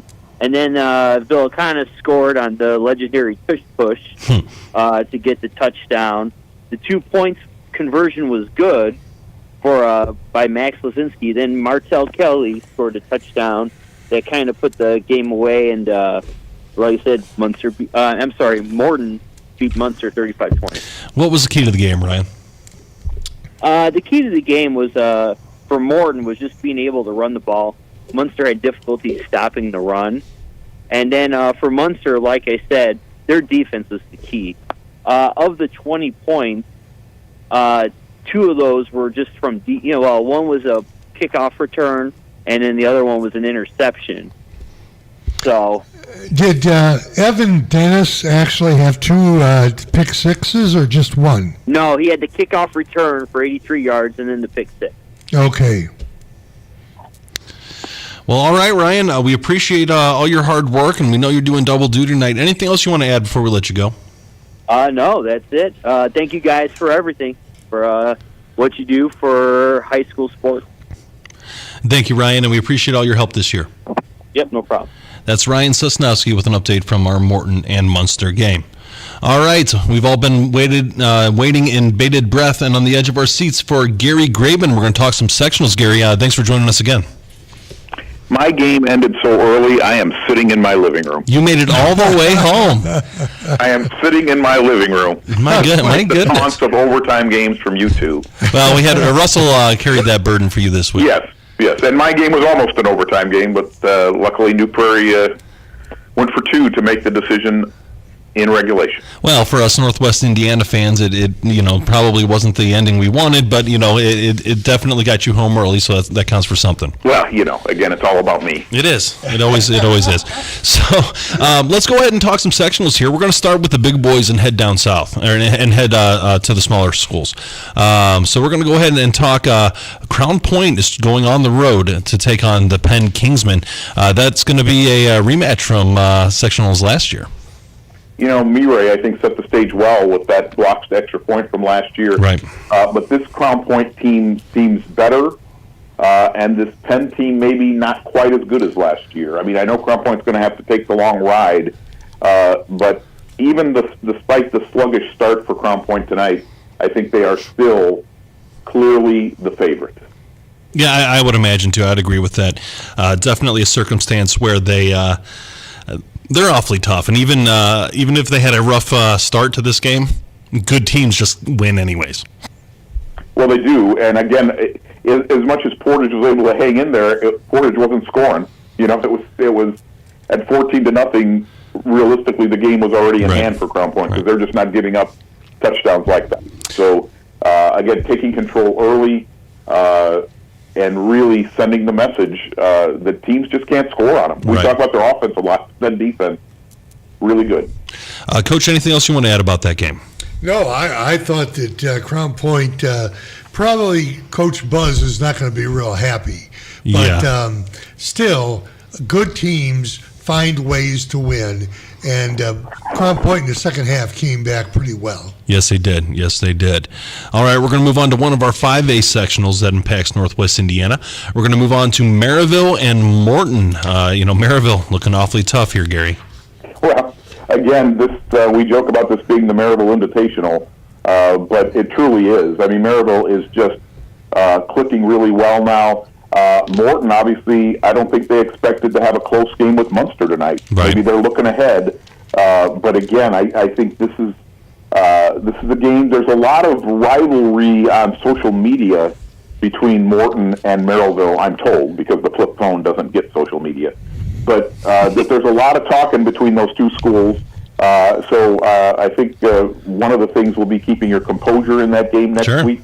The game will be here in Hessville. But again, Maryville clicking on all cylinders. Coach, what do you have to add about that game? Well, I don't know. Right now, Gary talked about, the flip phone doesn't get whatever. I have a question, a statement here. My phone died, and I went into AT&T, and I said I wanted the Gary Graben, and I got one. Yeah. Wow. Yeah. Look at this. Look at that. If you're looking on air here, his phone is a flip phone. It's one of those. Wayne, I've known for years you wanted to be like me. I put an asterisk next to that. By the way, I also have to point out, there's pictures on the screen of the correspondents here. Yeah. Yes. And I've never looked better. If you can see this. You look great. You look great I have right now. never looked better. I think that's what I look like on the planet I come from. I took that picture with a flip phone. Yeah, I'm sure you did. I'm a handsome man. Yeah, you are. It's true. I've seen you. I'm one of the few who've seen you. Yeah. All right, we're going to go ahead and talk about the other 5A sectional championship game. We've got Chesterton and Valpo, a rivalry game. Valpo hosting. That's anytime you get that bad blood this late in the season, it's a nice thing. And it was a game. You know it better than anyone. Yeah, right. So, that game is always going to be something. Chesterton, Wayne, I don't know if I can even recall something like this. They lose their quarterback, and then Gavea doesn't play. And when I saw Chesterton back in week 2, those were their two main guys. Yes. And now they're still winning without them. Yeah, it is an incredible job that Coach Peterson has done there. Yes. Still kind of under the radar. And, next week when Dr. Reed Amons is back with us, one of the things he told me before the sectional, when we did our pick show, we did not pick the 5A and 6A, but he actually thought Chesterton was the team really playing the best in this sectional, and that they would come out of this. So we'll see. They have to travel to Valpo next week, but it's not many teams can lose a quarterback and a running back and still be playing at a high level. Right. Andrew's got something to add here. And let's not forget, Valpo won it on a trick play in overtime. If I remember that's correctly. true. It was a tight game. right. Yeah. Good point, Andrew. That's a really good point. So, these two teams are separated by one road. That's right. How many miles? I don't know, less than 5. I mean, it's a pretty quick drive. I wouldn't want to walk it, but I got no problem driving it. So, very close communities and a lot of bad blood. So that'll be an interesting game here. All right, let's move on to Sectional 17 4A. We've got Hanover Central and New Prairie. We kind of figured it was going to come down to this one. They took different paths to get there, though. They sure did. I think, again, this game New Prairie played that I saw tonight with Hobart, again, could have gone either way. The gutsy call by Coach McKim to go for 2 in the last couple minutes there after they had scored really paid off. They had Hobart behind the 8 ball there, and just not enough time, not enough offense for Hobart to pull this game out. You guys heard more of the updates tonight from Hanover. Again, a big Hanover display of offense, right, Wayne? Yeah, huge display. Verrett had 4 touchdowns in the first half. Yeah, incredible. He's a scoring machine. Yeah. I mean, that's, we talk every year Hanover seems to reload, but he's a senior, so they need to win this sectional next week, because without him next year, I don't care who the JV players are, but he's going to be a huge missing piece on that team next year. Yes. And you know what, Gary? Dylan Bowen had another pick 6. I think this is the second week in a row. He's tough. Yeah, you can't throw in his direction. I don't even know why teams do, because he is sucking up all these passes that come his direction, and he is going to be. We already know he's a stud baseball player. He's getting football offers, and this guy still has another year to go at Hanover. He's tough. All right, we'll move on to 3A, Sectional 25. We got Mishawaka, Marion, and Knox. Knox looked pretty impressive today. It seems like Coach Radke wanted to make sure that Griffith remembered him. And the last score I heard was 68-28, so I think he sent his message. He did send his message. Knox has been good all year. I realize, again, there's a poll in Northwest Indiana that somehow had Griffith ahead of Knox. I don't remember the guy's name. Was it Dwayne's World? I can't remember. Yeah, Dwayne The Rock Johnson. Yeah, that had that. But Knox has really been the best team in that sectional. Marion is good, but they're going to have to come to Knox. The grass is a little long, and the lights are a little dim. So I think I still like Knox's chances next week. I agree with you on that one. We'll go to 2A Sectional 33. We've got Bremen and Andrean, kind of where we saw this one heading as well. Andrean looked pretty tough, 19-0 today. Again, I heard our guy Nathan Laird a couple of times, really sending the message here. Andrean sending the message early. Wheeler last week had trouble scoring, and obviously tonight. So in 2 critical weeks, their offense seemed to disappear. They survived last week, but you weren't going to survive against Andrean that way. Right. Coach, anything? No, I think that this is going to be, it's at Andrean. Correct. So I think Andrean has to be the favorite here. I know Bremen put up 38 against Rensselaer, but I think Andrean's defense has really played well the last 5 weeks. Absolutely. They're really coming in their own. Well, I saw Bremen last year in their game at Bishop Knoll that was actually played at Hammond Central because they were redoing the field at Knoll. And I'm going to tell you, the quarterback, I even pulled out the roster, Silas Leidig for Bremen, he's back. Then Tyrus Graverson, who is a wide receiver defensive back, he was a preseason all-state guy. Wow. So Bremen has some people. They're not coming here just to enjoy the food next week. They're coming to win, and they have a number of guys back from that team last year. But, again, having said that, we've talked about this a lot, and we've each seen it, that Andrean is just getting better and better each week. Yeah, absolutely. They're tough, and they always seem to peak around this time, so good on Andrean. Good for them. We'll move on to Sectional 1A, the last sectional that we have. Sectional 1A, the championship will be LaVille versus North Judson. And, man, I think I know who I'm betting for here. You know, again, it's hard to imagine LaVille was in 2A last year, having success, beat Andrean one of the years in that sectional. Moving down to 1A, you think, wow, they'd be favored in this sectional, but not with North Judson. Nope. This is a loaded North Judson team. Glad to hear our guy Steve Schmidt is going to be out at that game. Yeah, we twisted his arm into that one. Yeah, well, you know, we've said happy birthday, so that means you can do whatever you want. That's right. But it was his throwing arm, so we had to make sure, you know. As a baseball player, I'm sure you appreciated that. But really looking forward to get some personal reports here on this North Judson team, just to see how dominant they really are. Andrew, you had something you wanted to add. Fun little fact. LaVille held them to their lowest point total of the season in week 2, 32-8. Well, okay then. 32 points is their lowest of the season. That's really impressive. But you know, all the way back in week 2, but still, that's something to hang your hat on and look forward to going into the game.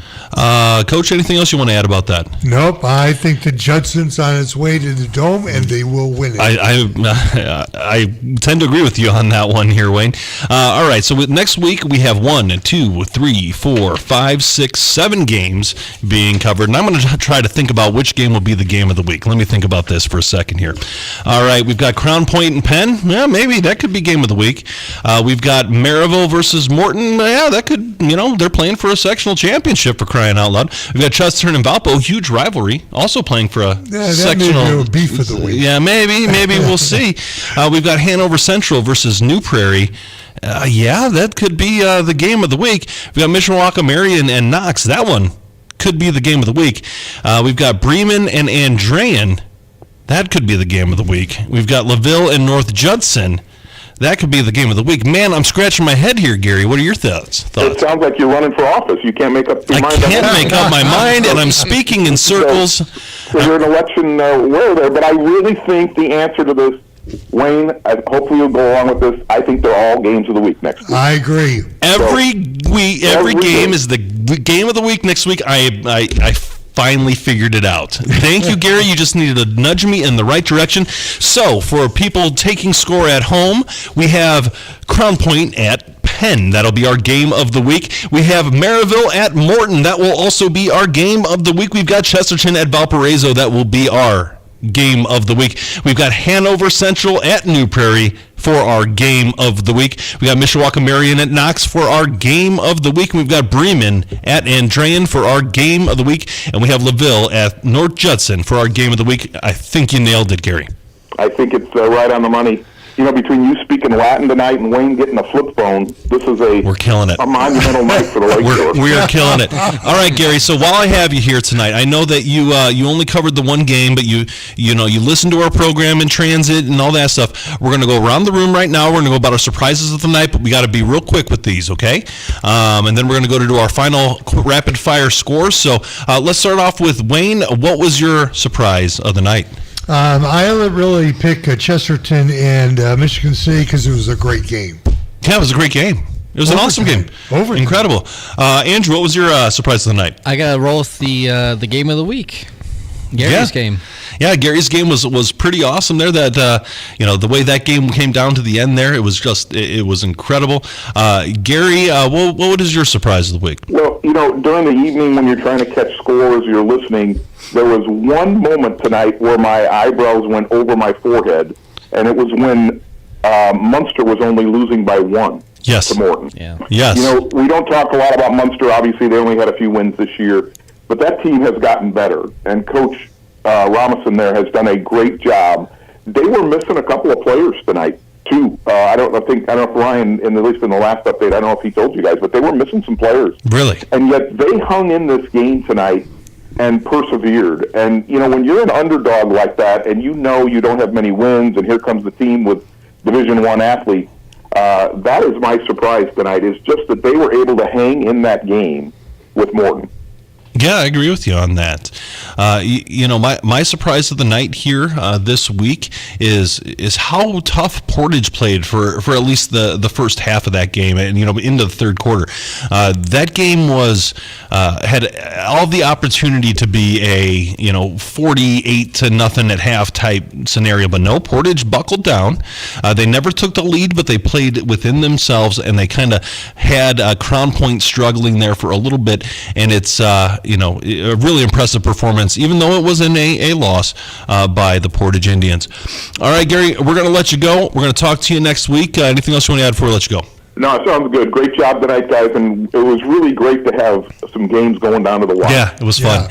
It always is fun, but it's even more fun when they're exciting. So, all right, thank you much, Gary. We appreciate it. Talk to you next week. See you next week, boys. All right, that sounds good. Hey, we're also going to bring up the scores here. Let's bring up the scores for the rapid-fire score session here at the end of the show. All right, I'll take the first page, Wayne. You got the second one. We'll start off here. We got Crown Point, 35, Portage, 0. And they're going to go ahead and take on Penn, who won 35-7 over Lake Central. That's 6A, Sectional 1. And you've got Hammond Morton, 35, Munster, 20, and they will play Maryville, who scored 63, again over Hammond Central, 6. Yeah, that's the 5A Sectional 9. We'll move on to the 5A Sectional 10. A barn burner here, an overtime victory for Chesterton, 28-21 over Michigan City. And then we have Valparaiso laying it on LaPorte, 35-7. And we've got Hanover Central, 42, and Keiki Man, they look 14. Good. And then a great game, New Prairie, 15, Hobart, 14. Late touchdown. Wow, another great game. We had a handful of them this week. We'll move on to 3A Sectional 25. We got Jimtown falling to Mishawaka Marion 34-26, and then we have Knox all over Griffith 66-28. And then we've got Sectional 33, 2A. Bremen has won 38-7, and Andrean shut out Wheeler 19-0. All right, we're going to have to go real quick here. We just have one sectional left to go. We've got North Judson over Culver 58-0. We've got LaVille over North Newton 49-0, and that wraps up our scores. We're going to go ahead and wrap this show up here real quick. I want to say thank you to our correspondents. We've got Mireille Fernandez, we've got Ryan Sosnowski, we've got Jason Hill, we've got Russell Broadhacker, we've got Steve Schmidt, we've got Gary Graben, we've got Nathan Laird, and we've got Dave Melton. Our Coach's Corner, our Athletes Corner, was Jimmy Finley today. For Andrew Johnson, Kyle Svetich, Tom Maloney, and Wayne Svetanoff, my name is Ben Kolodzinski. Good night. You're listening to Lakeshore Public Media 89.1 FM, WLPR FM Lowell, your home for local news, traffic, weather, sports, and more. Streaming online at lakeshorepublicmedia.org. Of Wisconsin with events Friday night in Milwaukee. Earlier, Harris was in Janesville, and she was critical of Trump's record when it came to labor issues. He joked with a billionaire buddy of his about the mass firing of striking workers. And while he was president, he lowered labor standards and made it easier for companies to break labor laws and then get federal contracts. Former President Barack Obama will also be in Milwaukee on Sunday at a rally.